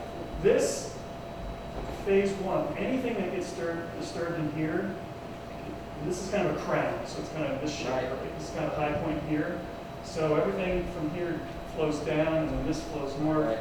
And so if we do anything here, we have to build that stormwater basin there. So that's why this is phase 1. Just that's where it goes. Yeah, that's what changed. That wasn't part of phase 1. And there's no way to change. It's just where the water goes. Now, for phase 2, it could go counterclockwise. It could start, you know, as this kind of fills up with burial, it could go in this direction. Is there a way to remedy his concerns and his concerns? I'm going to take them back. I hear you, and we want to hear. That's why we're here. They're not my only concerns, but those are the ones in your presentation that are a concern of mine because they're not accurate. Well, I apologize if I misrepresented anything. When I said I try to keep fewer words no, on I the understand. slides. So But if you're to go watch, if you're to go look at it, because I'm in this business, you go look at the watershed map, because I looked at this 25 years ago. The heads of Miller Creek is that culvert you see shooting out from underneath the freeway. It's called Miller Creek, and it's the headwaters of the Miller Creek. It starts there. I learned that when I was 25 years old. I'm a lot older than that now. So, Mill Valley Road. It's on the federal EPA Yeah. website. it's right there called Miller Creek. That's what that is called right there. Yep. It's what it's called. So Yeah. that's There's where wetlands my right below. gander gets raised when I hear you put that on your board and I'm like, wait, that's not. I'm going to go back. I'm going to talk to Bill Everett. He's our biologist. Yeah, He knows the property. He's been on the property for years. So. I've seen them all. Okay. I don't, yeah, I'm If you see there. him, hey, what's this? Yeah, well, I haven't seen the presentation because you guys move in secrecy and don't talk a lot, and so I don't. You know. So my next question for you is because I live there, and because you're building this off of my porch where I look over every morning, is you're saying you're only going to be disturbing a little bit at a time, and that's fine, whatever. I've already established a life there 25 years ago, and my life is going to be massively impacted by this. It's going to change what I do there on the regular. We target shoot, we butcher animals, we raise animals. We do a lot of things that would not be conducive with people wanting to bury their dead. And I don't want to change my lifestyle. And I don't want to have to schedule my lifestyle. So I have a life problem that the things that I do on the daily is going to be interfering with what you guys want to use the official use of that property for. You guys are not going to like it if I'm butchering hogs over there while you're trying to bury Muslims. And I do that. I've been doing it for 25 years. So we as a neighbors are not in harmony as the study reads from the county. The county said that you must be in harmony with your adjacent neighbors. And I've told them this, and I'll tell you this. We're not in harmony on this project. I have no malice for these people. I talk to them, I let them know when there's problems. I try to be as good a neighbor as I possibly can be. They've had nothing but gold out of me as far as being a neighbor, and I'll continue to be that. But this project is not in harmony with what I started 25 years ago. Our area is homesteads. People come out here to buy somewhere between 1 to 40 acres. They want to have animals, they want to have a life with their horses, there's outdoors activities, that's why people come out here. That area has already been designated as an area that's already been established. I established it 25 years ago on that property. And while I'm there, we will not be in harmony with this project. So we together need to figure out what that looks like. Because I don't want to change my lifestyle, and this is going to, my lifestyle will impede on this, and they will impede on my lifestyle. We run heavy equipment all the time, we're fixing stuff, we're shooting, we're not, we're just, we do things that aren't going to fit with the cemetery. And we're right on the line doing these things. So something needs to happen there. I don't know what it is, but that's just kind of feedback for you. If you want feedback, we got to figure out how we're going to get in harmony. Because right now I'm going down to the Harriet and everything to quote their line, where they say you must be in harmony with your adjacent neighbors, because we're not in harmony. Trying to get the light back up. And nobody, it's not a religion thing. Nobody's against any particular type of religion. It's not that, okay? It's got Did hear nothing to do with Muslim that. come up a couple of times. Well, Yeah, yeah, you heard that, right? And the reason why that is because I do raise hogs. And I know that that can be a problem in that culture. And I'm trying to be a good neighbor. I'm trying to be a good Talking neighbor. about ground burials, so. So they around do that burials, specifically. that's what I So do, yes, and we're it's a problem. addressing that because that is the cemetery's That's correct. religion. So it's not a racial thing, Not a it's racial a thing. factual thing. I've been nothing Keep but it to kind to the them, and nerves. they know I have. And I've been 100% honest and transparent, and they can't say the same thing. So we're not going to go down that road, other than I'm just trying to be sensitive to their culture as well. So we want to hear your concerns, heard your concerns, and if you've got them, put them in writing. That's the best thing you can do. There's a bunch of them down in the county. What's that? There's a bunch of them down in the county. I read Okay. them. I know, I've seen your letters, we got those. Just one thing. Just want to tell you, we have no problem with hogs. We don't have a problem with anything that you just said. The only problem that we have with hogs is we can't eat them because of religious purposes. My wife for 24 years was a Christian Seventh-day Adventist, and she couldn't eat hogs either. Oh, I know that. It's part of the culture. It's part of the Christian faith as well, in so many faiths. It's a culture. That's the only problem we have. I don't have a problem if you want to raise hog, 3, 10, 15, whatever you want to do. It's your land. Do whatever you want. If you want to go shooting and catching, whatever you want to catch, do it. I'm all for it. I don't hunt anymore, but I used to. I do that. To be perfectly clear, if you guys are coming out here to build something, to be a part of our community, and truly be here, I love calling Muhammad. Muhammad's a cool dude. I enjoy talking to him. It's super fun. I enjoy talking to all of you, even though I can't pronounce your names. You're all a lot of fun to talk to, and I enjoy talking to you. I am 1,000% against the cemetery being built 100 feet off my porch. I was here 25 years before. I don't want a cemetery 25 feet off my porch. If you guys were coming out to build a compound and told me, you know I smiled, shook your head, and laughed at you guys when you told me that. Because that's what you told me. We're going to build a big family compound. We're going to be out here all the time. We'll have you over for barbecues. I laughed it off. I didn't care. And you guys know I didn't care. I'm like, that'd be great. That's funny. It'll be something different. Even to the point where the neighbors called me and asked me, do you know what they're doing over there? I said, yeah, they're going to build a big compound. There's nothing you can do about it except it. It'll be fun. Whatever. And they said, no, they're going to build a cemetery. I said, they're going to do what? And they said, no, they're going to build a cemetery. And we went from being neighbors and barbecues to I'm going to have your entire community up here burying your dead 100 feet off my porch, a well that's got 30 foot of static pressure that I live off of, a creek running through it that I've been watching for the last 25 years. There's times it runs for 5-6 months, there's times it don't run. I'm not going to deny either one. But it is that a lot of waters in the middle of the creek. And so you guys are coming up and you're intruding on a lifestyle I started 25 years ago. I didn't build that place to be next door to a cemetery. I didn't even think it was possible. And you guys know that too when you talk to me, you guys are talking about the compound. I laughed at you guys when you talk about paintball and everything. No, it's zoned for one home. I called the county. You could do a home and an ADU at the time. I had no idea you guys were going to try to spend millions of dollars to do a major use permit change.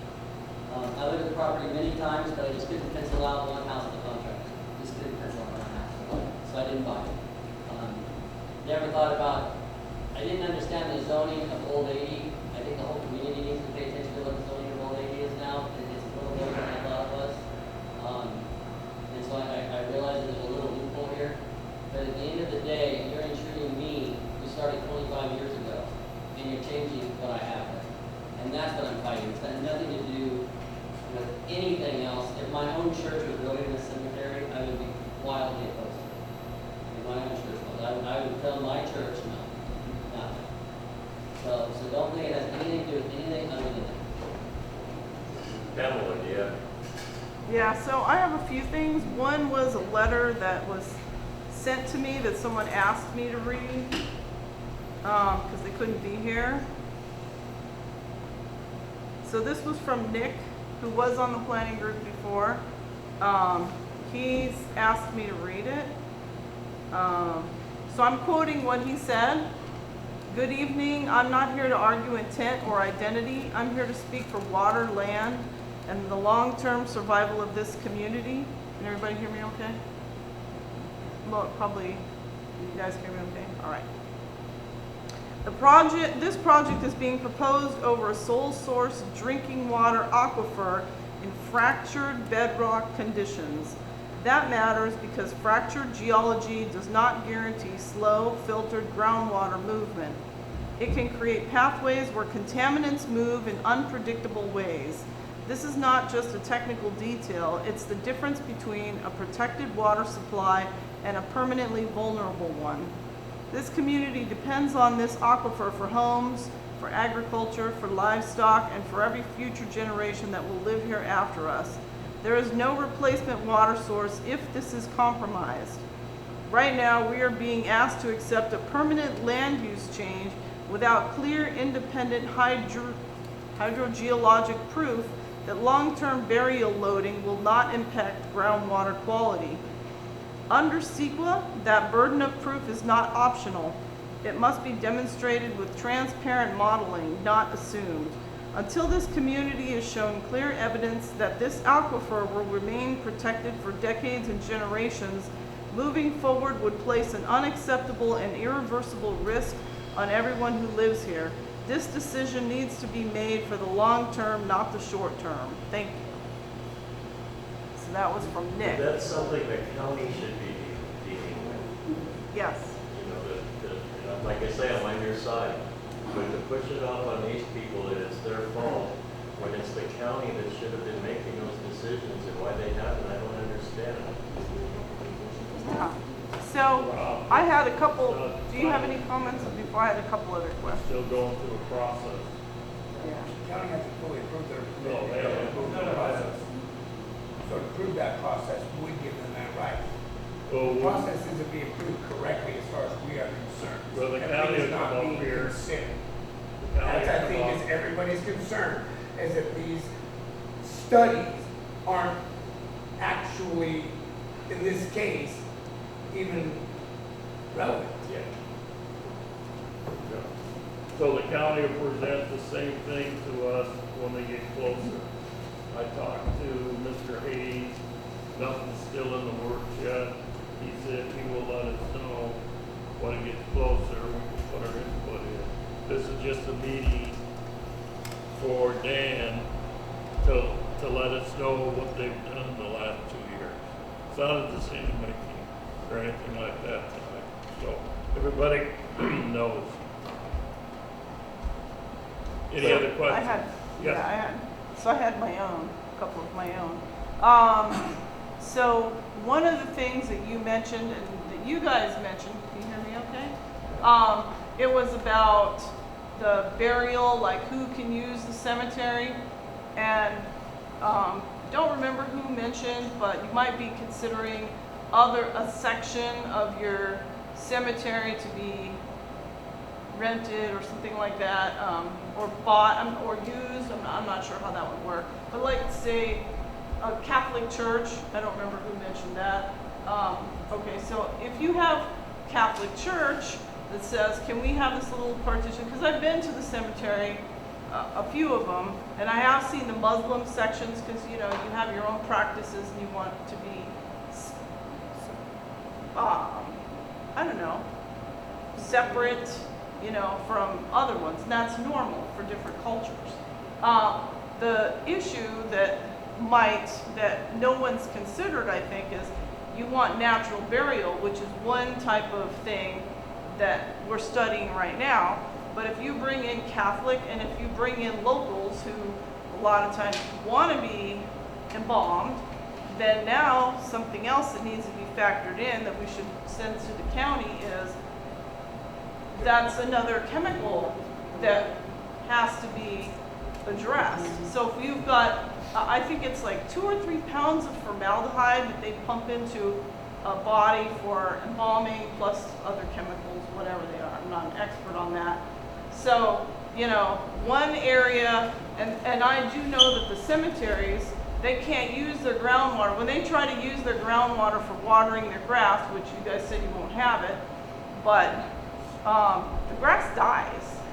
The grass dies in the cemeteries when they water with their well water. Because there are cemeteries around, I forgot, there was a couple of them, really old ones, downtown somewhere. When it rains, the grass is green. When they water with their own well water, because they were established, you know, in 1900s, late 1800s, something like that. And so all that formaldehyde and all those toxic chemicals have gotten into their water supply, plus the leachate. Greenwood is one, and there's another one that's really big. That's That's the case, I mean, the health department. Mount should be all Hope. over it. Then there's another one too. I don't remember the name. I don't go to cemeteries often. Hopefully, I don't have to. Nobody wants to just hang out there. But you know, I've had, unfortunately, you know, people close to me passed away, and I've had to go. And I see signs. You know, you can't use the water here from the faucets because it's tied to the well system, and which was, I looked it up, and those wells are really old. Back when they still used groundwater, you know, wells everywhere in San Diego. You know, later on, then we started having piped in treated water. So that would be a question that maybe you can look at if that's actually part of your plan to allow that. You know, that those chemicals are going to cause a problem for the land, and it's unknown at this point, really. My understanding, to let them correct, is that the whole cemetery would be green burial. So if you're non-Muslim, you can come in, it would still be green burial. So that may be out of date, but that's what I remember. So it wouldn't be involvement. Would that be something they could stick with in that belief so that her concerns are dealt with? Yeah, I think that would be a condition of approval. That'd be a condition. So you guys understand where she's coming from. Absolutely. It's nice of you to offer outside groups to come in, but if you let them in and they're potentially can contaminate more with the formaldehyde. Yeah, that's not what we want to do, that's not our intention, we want to leave it as a green burial. The Catholic Church approached us to get in the section, that's not finalized, we have, it was just a he said, she said kind of a deal. But if you, some of you were here 3 years ago when we came and talked, we did offer a section for the people of this area. Thank you for that. I have one question. Will your numbers go up if the Catholics just start being buried there too? Would it be 50 Muslims and say 20 Catholics a year, or how does that work? That's a very good question. I'll have to get back to you on that. I don't know. I have no idea. Okay. And earlier there was one of you gentlemen, he asked about, will the numbers go up eventually? Will it be 100 or something like that? Right now, we're averaging for the last few years, I don't know how many years, but we're averaging 3 to 4 a month. So for us to go to 100, that will take basically a disaster, Another something COVID like or something COVID like that. or something like that. So you wouldn't be going outside the area to pull in more people? No, it's strictly for San Diego County residents. Yeah. That's it. That's it. Yes, sir. Go ahead. Is there any studies on chemotherapy drugs and all the stuff that we pump into people at the end of their lives, trying to further their lives and cure them, and I'm all about all those things. But is there any studies about that lingering in the body and then going into the ground? So you have these bodies that have been fighting cancer for a year or two, and they've been filled with chemotherapies and all kinds of other poisons to try to kill the disease. They lose their battle, it's unfortunate. But now they're full of these things, their body are, and we're putting them in the ground. Is there any studies on pharmaceuticals and chemotherapies and the poisons that we try to extend our lives, we all would, going into the ground and what that might do? Is that a part of any of these studies? As of 3 years ago, it was not, but I can't speak to what's happened in the past 3 years. And plus chemotherapy, they're opening the hospital I work for, they're opening an entire new floor for cancer patients. So the prevalence of cancer is going up, so I'm sure that'll change things. But I feel like we should look at studies specifically in regard to like hazmat spills more than anything. But that's probably something I can look up and see and forward the email to anybody here. But as of groundwater studies, not from 3 years ago. And your studies didn't have that included in it? I'll ask the experts about that. I know they did a literature search, so I went through, Yeah. and I think they looked at some of the things. And even though it would still be contained in theory to that area, in And theory. should stay right there. I had one more question. Okay. And this was related to, I think, what you guys were talking about in the planning group, and maybe somebody else can answer this, is I was told that, you're asking like how many bodies are you gonna have, and what if you increase that number and everything, and all these conditions that you're agreeing to. From what I understand, I don't know if there's that for a cemetery that's established under any kind of religion, like Catholic Church or Muslim or Jewish or whatever, they are their own oversight body. So for what they might agree to, they could change it, and who's going to be responsible for oversight? It's my understanding that you would oversee your own cemetery, and I think it's that way with all the religions. So does the county or any other entity have any kind of oversight over your cemetery to say, well, you had 50 bodies that you buried, and then all of a sudden a bunch of people are dying in Ocotillo, or there's a disaster somewhere, and so if they wanted to change the conditions, which is what you guys are asking about, who's going to oversee that? And if they say, sure, we'll agree, and then, nah, we changed our mind, which we see in a lot of different developments over the years, new people get in charge, and then, Pandemic Yeah. changed things. So I mean, we can ask for something from the county, but if the county doesn't oversee it, which is what I was told, who oversees that? And if they want to change it, they can agree to whatever they want. And this is just a general, if it's private and it's run by any kind of religion, and then who gets to observe or oversee that? Who gets to see that it's actually followed?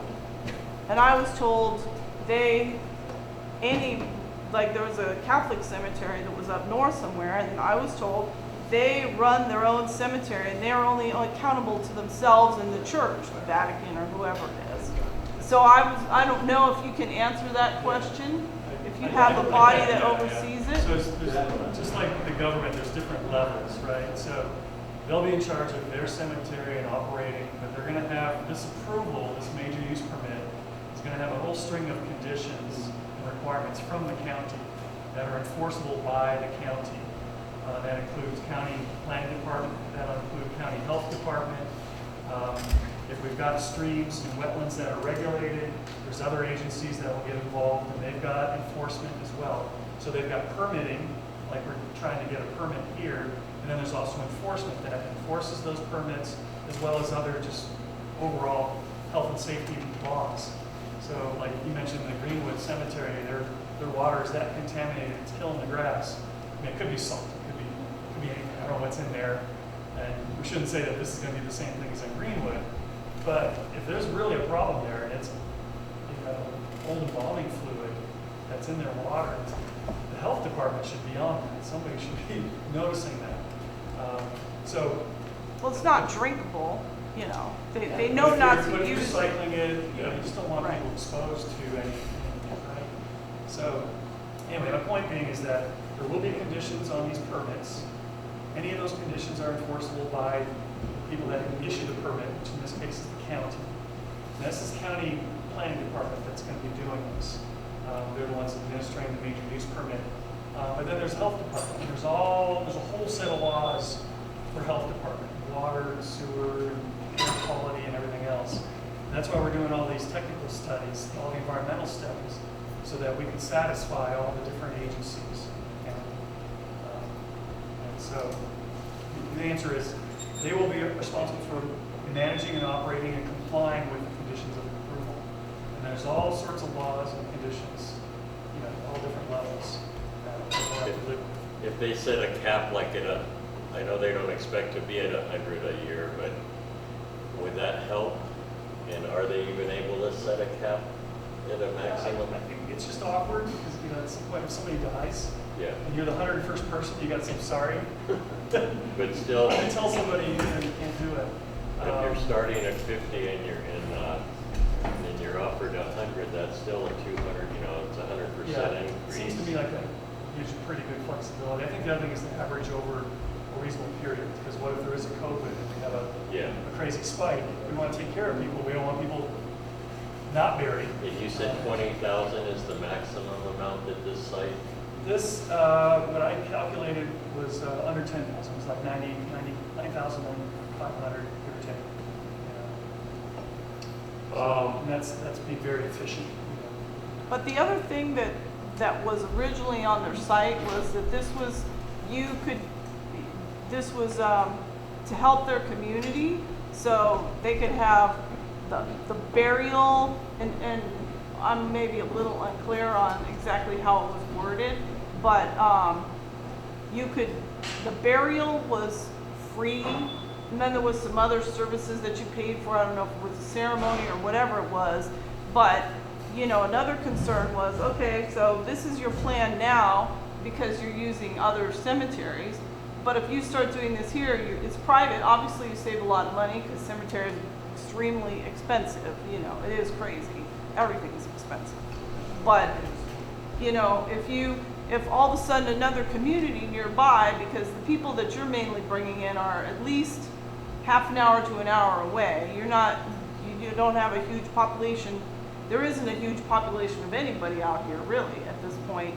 But, if you're advertising that to help your community, then I don't know where the next closest cemetery is that anybody, that's Muslim would want to be buried. Then there's always the option of, well, here's our outreach, we're offering this. So then the numbers could go up as far as how many are buried in the cemetery because of the charitable work that they want to do with this. Let me answer first about the cost. The land, the only thing that is free is the spot itself, the land. We're giving that away for free to whomever wants to be buried as a Muslim and also as a community member in this community. So it will be free, but the opening of the grave and the closing, they have to pay for it. And that's roughly running right now about $35,000 to $4,000 versus going out to Greenwood. You're talking about, just like you were saying, it's expensive. It's about anywhere from $18,000 to $22,000 for a grave. Yeah, that's why we want to do this project. We're not doing it for profit. None of us is making a penny off of this. To answer the rest of your question, this is the spot that we will give to this community you guys dictate to us, okay, it's gonna be, I'm sorry, can I have the gentleman with the hat stand up so I can see his shirt? Oh, So it'll be Pine Valleys, Gotayas, Descanso, Boulevard, Jacamba, Campo, Contreras, and Scotty. If that's what you tell us that this is your community, by all means. But we're gonna limit it to that, so just like the lady said, we don't have somebody coming from El Centro saying, hey, I wanna be buried in this cemetery. Does that make sense? I think it's more just in large volumes of outsourcing somewhere else. For us as Muslims? Well, their concerns like trying to outreach into Riverside and San Bernardino, Los Angeles. From day one, we put it in our charter that this is limited to just San Diego Yeah. County residents. Now, we do have one exception. Let's say somebody came from overseas, they're visiting their son, their daughter, their father, their mother, and they happen to die. We're not gonna deny them to be buried. But again, it's still within our numbers of 50 or less per year. Yeah. It doesn't happen that often, but it does happen. I had a friend of mine that his father came over from England to visit him, and then the very next day he arrived, he died. We can't help that. Well, then that sounds like a minimum amount. I wish Dan had got. Oh, Dan, do you have any ideas as far as non-Muslims? What percentage of people that die are cremated? I know it's not prevalent to this, but I don't. like a fourth or a, I don't know. what about you, Just Pam? cremated. Any idea what percentage of people are cremated compared to buried? A lot of them, All right, guys, we should wrap this up. I got one thing. I remember I was here in the first meeting, and the county did not have an ordinance for cemeteries. Do they now? No. They No still no special standards, my No knowledge, other special than standards. they require this process. But there's still the EPA stuff that they're checking Yeah, in. it's still health department. Go It ahead. seems like there's a little bit of a disconnect here, because you're seeing his image, but he's describing his image. Has any of the board, or is the board willing to go see the project through his eyes? He's been out, he knows exactly. Yeah, I what know. we're talking We all see it through his eyes quite well. No, I seen you, the stream Yeah, running he through walks your there, so he property. does it. I'm not hearing anything about things he's saying, like the streams and runoff. It's been our issue since the very beginning. Nothing- Water was is our main. Without water, there's no life. Richard, did I It's about misrepresent water. anything? Richard, did I misrepresent anything? You walked there for 20 years. You used to walk by the house every day. That's the headwaters of Miller Creek that runs right through there, isn't it? We're being threatened by other sources at the same time. Yeah. All right, guys. I appreciate Dan for being up here. Are they asking for something on the power though right now? Yeah, you guys have an opinion about the undergrounding of the utility line? We take one pole out, we have to put two poles up. Well, Anchored. we granted the Freedom Ranch that same thing you're asking for, isn't that correct, Steve? Yeah, but they already had a permit, so you're a little early for that. You have to have a permit. Yeah, they're just, the county's looking for, opinion. Usually they had the permit and then came. And then they came to us. Okay, I think the next thing we need to do is, I put on the agenda that we could vote on any recommendations. Is there any recommendations from the board? I don't have any recommendations, but my main concern is still the water, even though it appears a lot of the government agencies so far may have written that off on that is okay. I'm just, my concern is still, I don't have much faith in the county, the water guy. There's been no limits, and it was talked about at the solar event last week, of people coming in. Not that they're gonna be using a lot of water, so it's not an issue with them, but, there's still the issue of an excess amount of water just being pulled, or whoever wants to pull it, no limits, and the county doesn't seem to deal with that, and I just got my questions of how competent they are in dealing with this as far as the groundwater. But any specific recommendations? Anybody? Yeah. Yeah, go ahead, I Larry. just wondering, since this is prior to the reports coming out, and the reports should contain a lot of information maybe that will answer some of the questions here. So what's the process going forward? The reports come out, the board can get the reports, the public will be able to get them. Is there another meeting scheduled after that then to resolve and see if some of those answers have been questions have been answered? What's the process?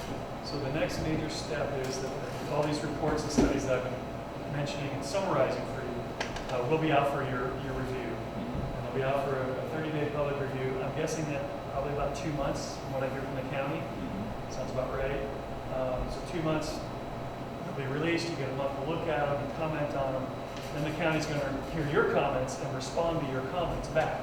So that's the will there second- be another public meeting here to So, sort of collectively yeah, I mean, they resolve do, some of that? before they go to the planning commission hearing, they do want to hear from you. They want a recommendation. So if you have to have another meeting, that'd be great. Come back out. What are you doing without us? Okay, now, we did write a letter in 23. That's not good anymore? or Well, do they need it asked a lot of questions, and that's why we did all these studies. So what I would suggest is read the studies. You know, don't take my word for it. Read them. No, we're gonna read it. And then see what comments. And I think that's when we're gonna do our suggestions. Okay. After we read everything. That's fair. To see. I want to be fully informed. We do appreciate everything you guys are going through to try to make it as compatible as possible for the area. One last question, go ahead. Question about the water report.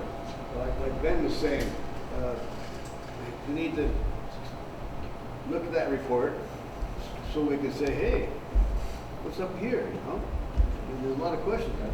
And I want you to read the report. What I remember from the report is they said our groundwater here on site is about 100 feet. They said the shallowest that they know from recorded wells is about 40. So maybe it's 30, maybe it varies. And so they even said, okay, it's 40 feet. We need 4 feet. So we've still got a factor of 10 of a safety factor according to the study. Static level could be up here, but the well could be 190 feet deep. So we need to stay out of groundwater. So if the groundwater gets up to 4 feet beneath the grave, then we're in trouble. You know, not trouble, but that's a concern. But that would be really high. I think You're going to see. There might be a difference every year as far as the rain too. That could change dramatically. Yeah, it changes with the season for sure. And you have an El Nino, springs appear everywhere. Yeah. And we're due for one this year. Yeah. They have springs appeared. I've got 9 ponds on my property that fill. But also Some that- years they don't. Yeah. Some years they overflow. And that's, you know, the groundwater, it changes. You know. But that also filters as it goes down, right? It does, yeah. That's what the soil's good for that. Yeah. So as it goes through the soil, you know. But pulls still out those 30 materials. feet that it can come up within the top of the soil on standing wells is still pretty amount of close to the top. So that's, I can understand everybody's concerns. I hope you guys do. You got another question? Oh, sorry. No, it was the recommendation to the council to add, so looking for attachment E and H. Hang on just a here. minute. Okay, that's sorry. That's okay, recommendations to add, I mean, it's not to add, but it's just a modification of E and H on this attachment. The 30-year testing would only be to the well on the property. The recommendation would be to everything south of the aquifer that flows into, so testing within the community, not just the site. On monitoring both contamination and the usage of available water to everybody that it's affecting. And you can send that to Lindsay so she can have that on record. Yes. Sure.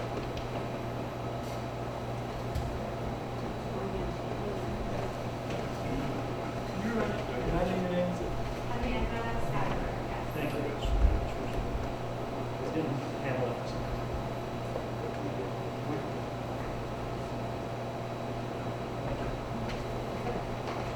appreciate your attention. Thank you for coming out When and you read the studies, if you got comments, submit them, that helps. We'll see you again. And it seems like you guys are doing your best you can to cover. We're trying. I mean, that's my job. Is just to try to help.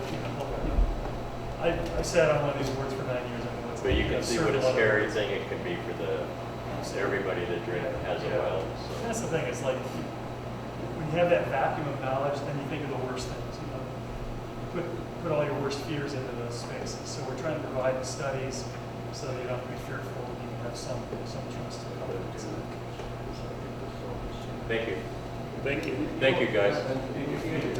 Our creatures. You know, work gets me though, is it can be going on good for 15, 20, 25 years. And all of a sudden, here it comes. By then, it's supposed to be all in. But then here it comes again, the water's it's late.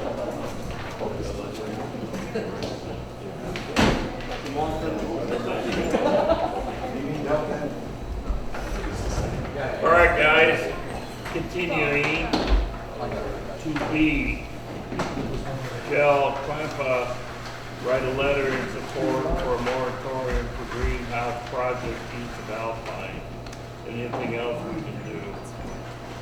Well, when Boulevard is getting hit hard with greenhouse project discussion and votes, I talked to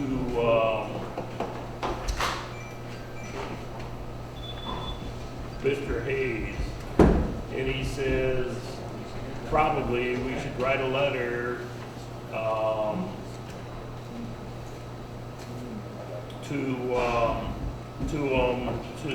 for the steps, because he says just writing a letter wouldn't do any good. We need to know the steps of what to do for a moratorium. So that's what I was thinking of basically is Rob and I went to the community town hall up there, and like I said, they're getting hammered with projects left and right. I think there's about 6 of them on the board right now. Wind generation, solar generation, battery storage. Their biggest concern is in case there's a fire on one of these batteries, they want to use lithium batteries. If it catches fire, it'll spread down into Campo too. So, does anybody have any comments on that? We'll get Lindsay to write a letter. On the greenhouses, is it that they're against the greenhouses or just the amount of water that's going to be used? It's not needed. Thank you, gentlemen. Thank you. Thank you so much. No, it's the idea of putting windmills and. Oh, I don't mean that. I was referring to the greenhouse. You gotta define what Okay. define what it is. Okay, greenhouse projects are solar, wind, that type of thing. Yes. That they're doing now. I'm sorry, maybe I wasn't real clear. But anyway, to me, that was a consensus in Boulevard is, can anybody stop the county from keeping these projects going, And I know somebody wants to put it on their land, it's their right to put it on their land, but also it's a community concern for fires and evacuations and like that too. So everything needs to be considered. And what they wanted to do is see if there's they could place a moratorium Alpine East until we get some kind of a plan. I'm not sure if that can work, but I thought we could write a letter for the process, see what the process would be to do something like that. Maybe you could add, or go this direction, it could be about fire, the whole thing. Oh yeah, it is. So you're gonna address the fact that the fire department agencies in this county, forgive me for this language, but you can clean it up. I don't feel that they're doing their responsibility to protect us, okay? Yeah, As that's far the as feeling I got listening to the two wildfires guys. alone, wildfires alone. We've been experiencing reoccurring wildfires by the same problem, the same people, and they have failed us. Now, when it goes to these batteries, They admit they don't have a resolution. They admit they don't know how to put out these fires. You can watch it on TV. They burn for days. So until they can guarantee that these batteries or this backup power is sufficiently safe for us, the moratorium should go into effect until they can prove to us that it's safe. I agree, and that's what they were saying basically in Boulevard, that, you know, they get 100-mile-an-hour winds up there and a battery catches fire, and the fire will be here in Campo before you know it. But the county guys said that, they understand that part, but they're limited and have to go by the established guidelines that they have to use that are already established. They can change, but, he kind of pushed it off on, well, legally, we have to go by whatever they the want. standard is, Yeah. So- standard being used. Their standards are established for the norm, just like this guy. Those standards were established for the norm. They haven't seen a wet year up here. We've got El Niños coming. There's going to be water everywhere. There's going to be erosion everywhere. Water's going to be everywhere when we have an El Niño. Same with the fire. You have a fire with Santa Ana winds, forget their studies. I pointed that out, that we get winds 90 miles an hour sometimes. And those batteries, 117 would be miles like an a hour. Roman candle. I've had 117 Yeah. mile an hour winds. And Any snap telephone. comments from the audience? Go ahead. Well, I'm somewhat involved over there in Boulevard, although I'm primarily there because our friend died. But you could see the community cohesion that that project has energized. That they really have come out. Now, I don't know how many reams of paper I printed in brochures, but man, they are really active. Now, they may not be able to stop that project, but I believe they are going to have sufficient benefit to the community because they keep pushing. And that's what I would recommend. The more community involvement you have, the better off you are.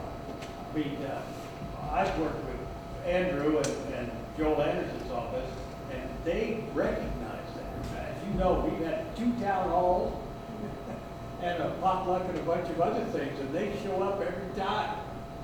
So that's what I would recommend. But see, the problem is they're limited on what they can do. I understand, Anderson's office, they don't want to see what happened to Hecumba keep continuing and continuing, but my whole thing with what we're talking about here, there's only going to be able to get a limit on these battery facilities, solar and wind. It all comes down at the very end to the Board of Supervisors. It's not even up to the commissioners. You know, they can make an opposite recommendation, but when it goes to the Board of Supervisors, that's who's going to make the decision. And these people that are in there right now, our only hope is that they get voted out because they don't have the capacity to make these decisions, unfortunately. I feel, from what I saw them do at Hecumba, that's ridiculous. You go out there and all the way up to the houses, and there's no excuse for that. But yet they voted it in, and you know, I'd like to, you know, not that it matters, but are these guys different organizations donating heavy to certain politicians at the Board of Supervisors, lobbying for their re-election? Well, Is that, do you know of that? It seems to be mostly in Washington these days. But Joel Anderson has really said he can't vote against that budget because the other board members don't want him to, and the state of California doesn't want to because they made such a push for electrification. So, and these projects in particular, you know, the one in Hecumba is gigantic. And I asked Jeff, the planning group guy. Yes. What do you think the temperature will rise because of all those black bodies? And he said 1 to 2 degrees. So whether that happens or not, I'm not sure. But I'm telling you, the more cohesion out here, the better they will have. For instance, there's some battery-only projects that are planned for out towards Boulevard and beyond. And I don't think the battery-only projects should ever be approved.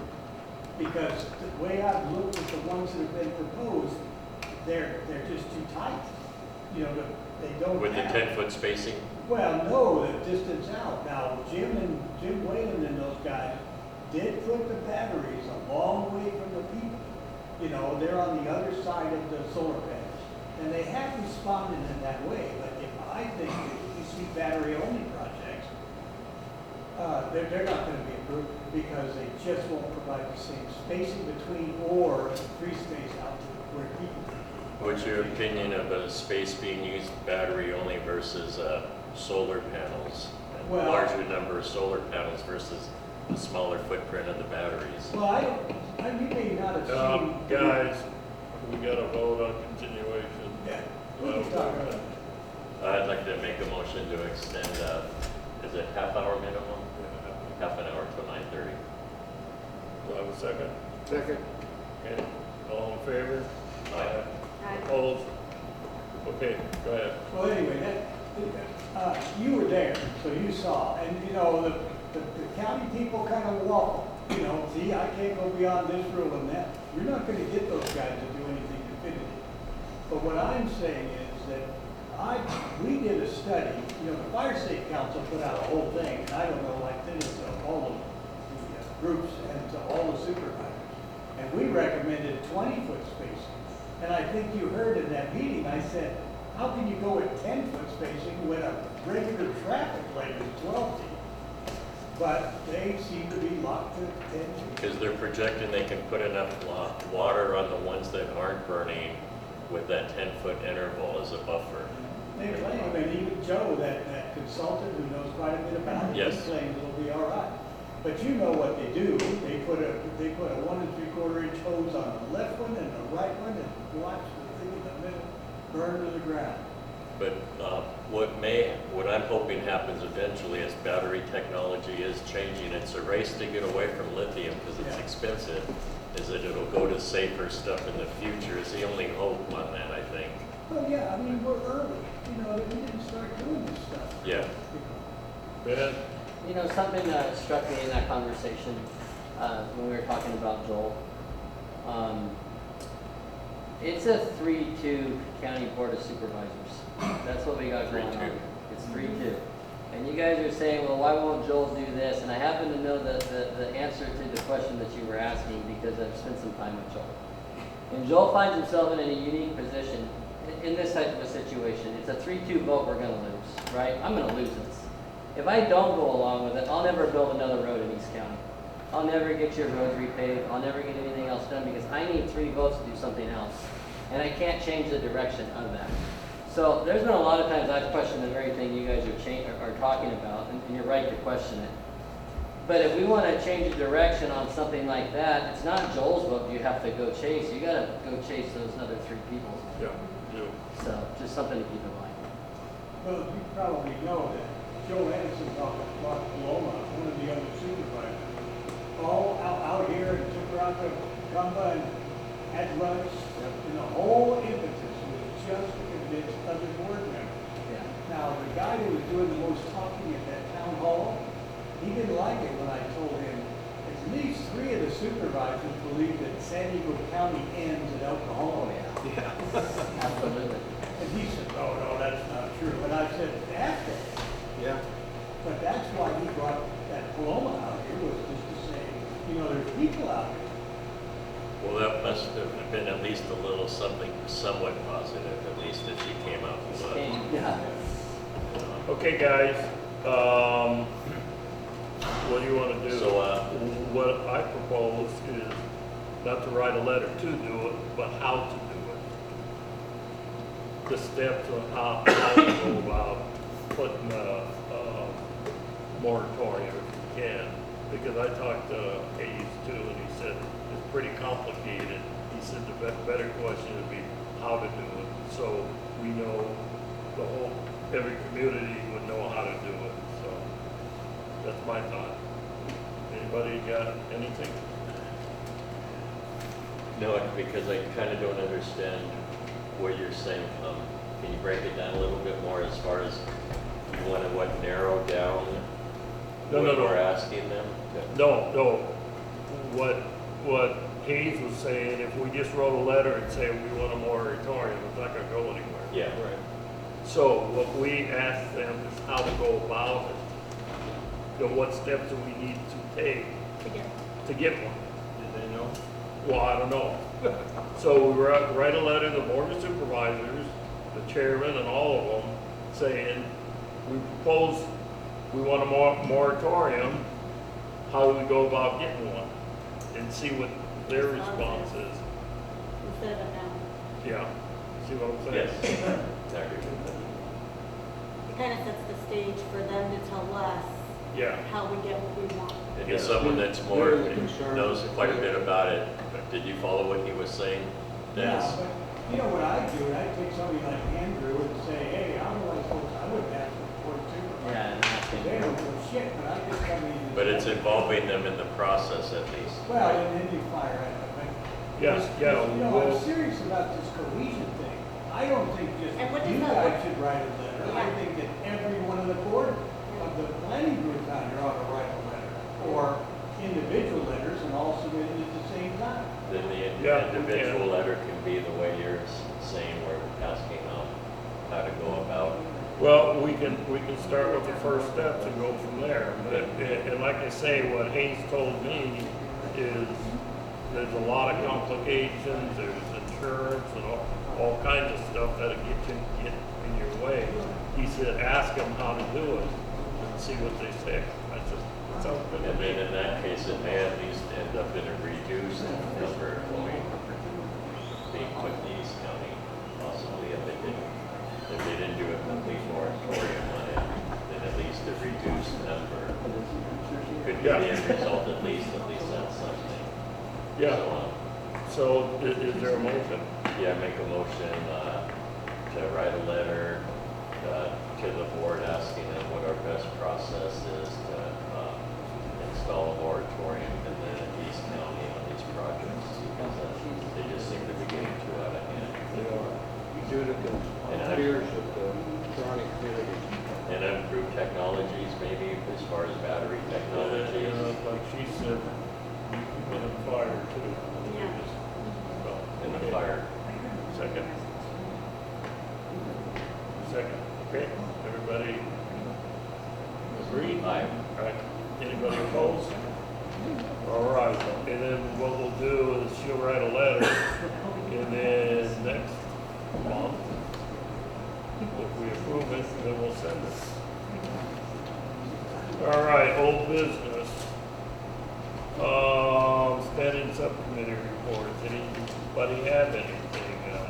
Yes, I do, on the solar. So, I attended the meeting that was put on at, Boulevard Resource, and they had a really good turnout. And there was some county personnel there, there was a CAL FIRE there.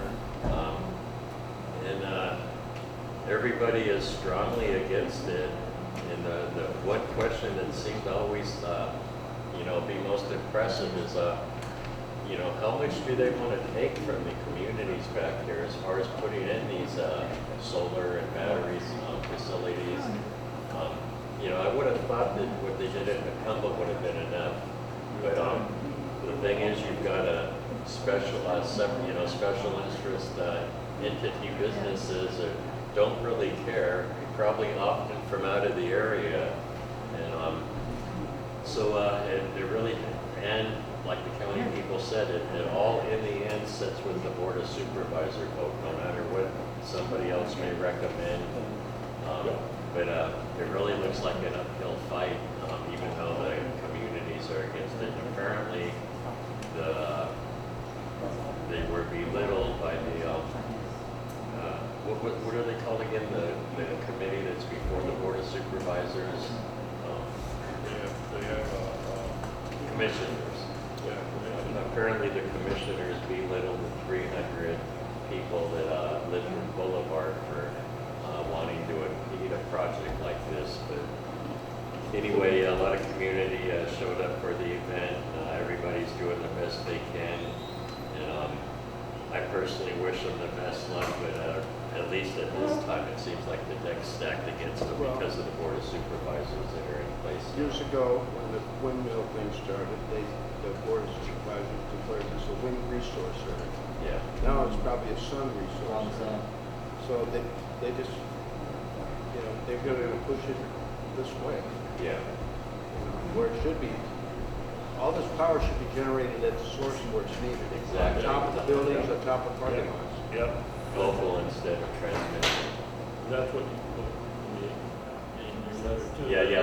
This should be Lindsay, you know, local power is when it's on your rooftop, Yeah. compared to transmission where all this is going through transmission lines. That's the other thing crooked about it, I think, is that they're being put in partly so that SDG&E can make money off the transmission part of it. Exactly it. Not so much that they're doing a clean environment thing, but there's a money angle on that with the transmission, and that was the other negative thing. Yeah. Places like Kaiser, they've got solar panels on all their park lots. Yeah. You know, Costco, same thing. You know, So you're gonna- it should be where it should be generated at the source where it's needed. Yeah. Same thing with this cemetery. It should be put where they're in their community. Where water. You know, to me, this is freaking ridiculous that they would even risk our water with this when there's so much land that's served with piped in water. All right, I don't have any economic impacts, safety, Lindsey Bonner, you have anything for it? Nope, okay, chairman's report. There is a couple of things, did everybody get their training done? Of the applicant? I'll be done by next meeting. I'm sorry, Steve. You guys are Can you doing it? please send me a link though, I promise? Oh, you know what, I will send Send it me to you. a link Okay. and Send it to Yeah. me. once I see that, I'll flip on it and get that out of the way. I've been overwhelmed. Did you guys do the county I'll yet? send it every morning. Yeah. You did the county, you need the state. Yeah, I need to do other things. Okay, you two, Ron? I just did the 700 form. Okay, you haven't done the county yet? Okay. You get mail this little. Yeah. But I'm in a position to do those right away right now with the weather, how it is. Yeah, me too. All right, and then this is for Lindsay. I got a notice from the county that they want the minutes and agenda done a certain way. Okay. Within what time period? No, it's not time period, it's text. You know what, and I saw that. Did you I'm see just that? following what we've been No, doing. no. But I have seen Yeah, that. I talked to Sure. Don Noble, and she said we're doing fine. Yeah. But she said if we had any logos or get fancy, There's that's an where they outline, had they the said. problem. Yeah, you have to have certain fonts, so many spaces. Okay, you Yeah, see I all saw that. that. Okay. In one of my trainings. All right.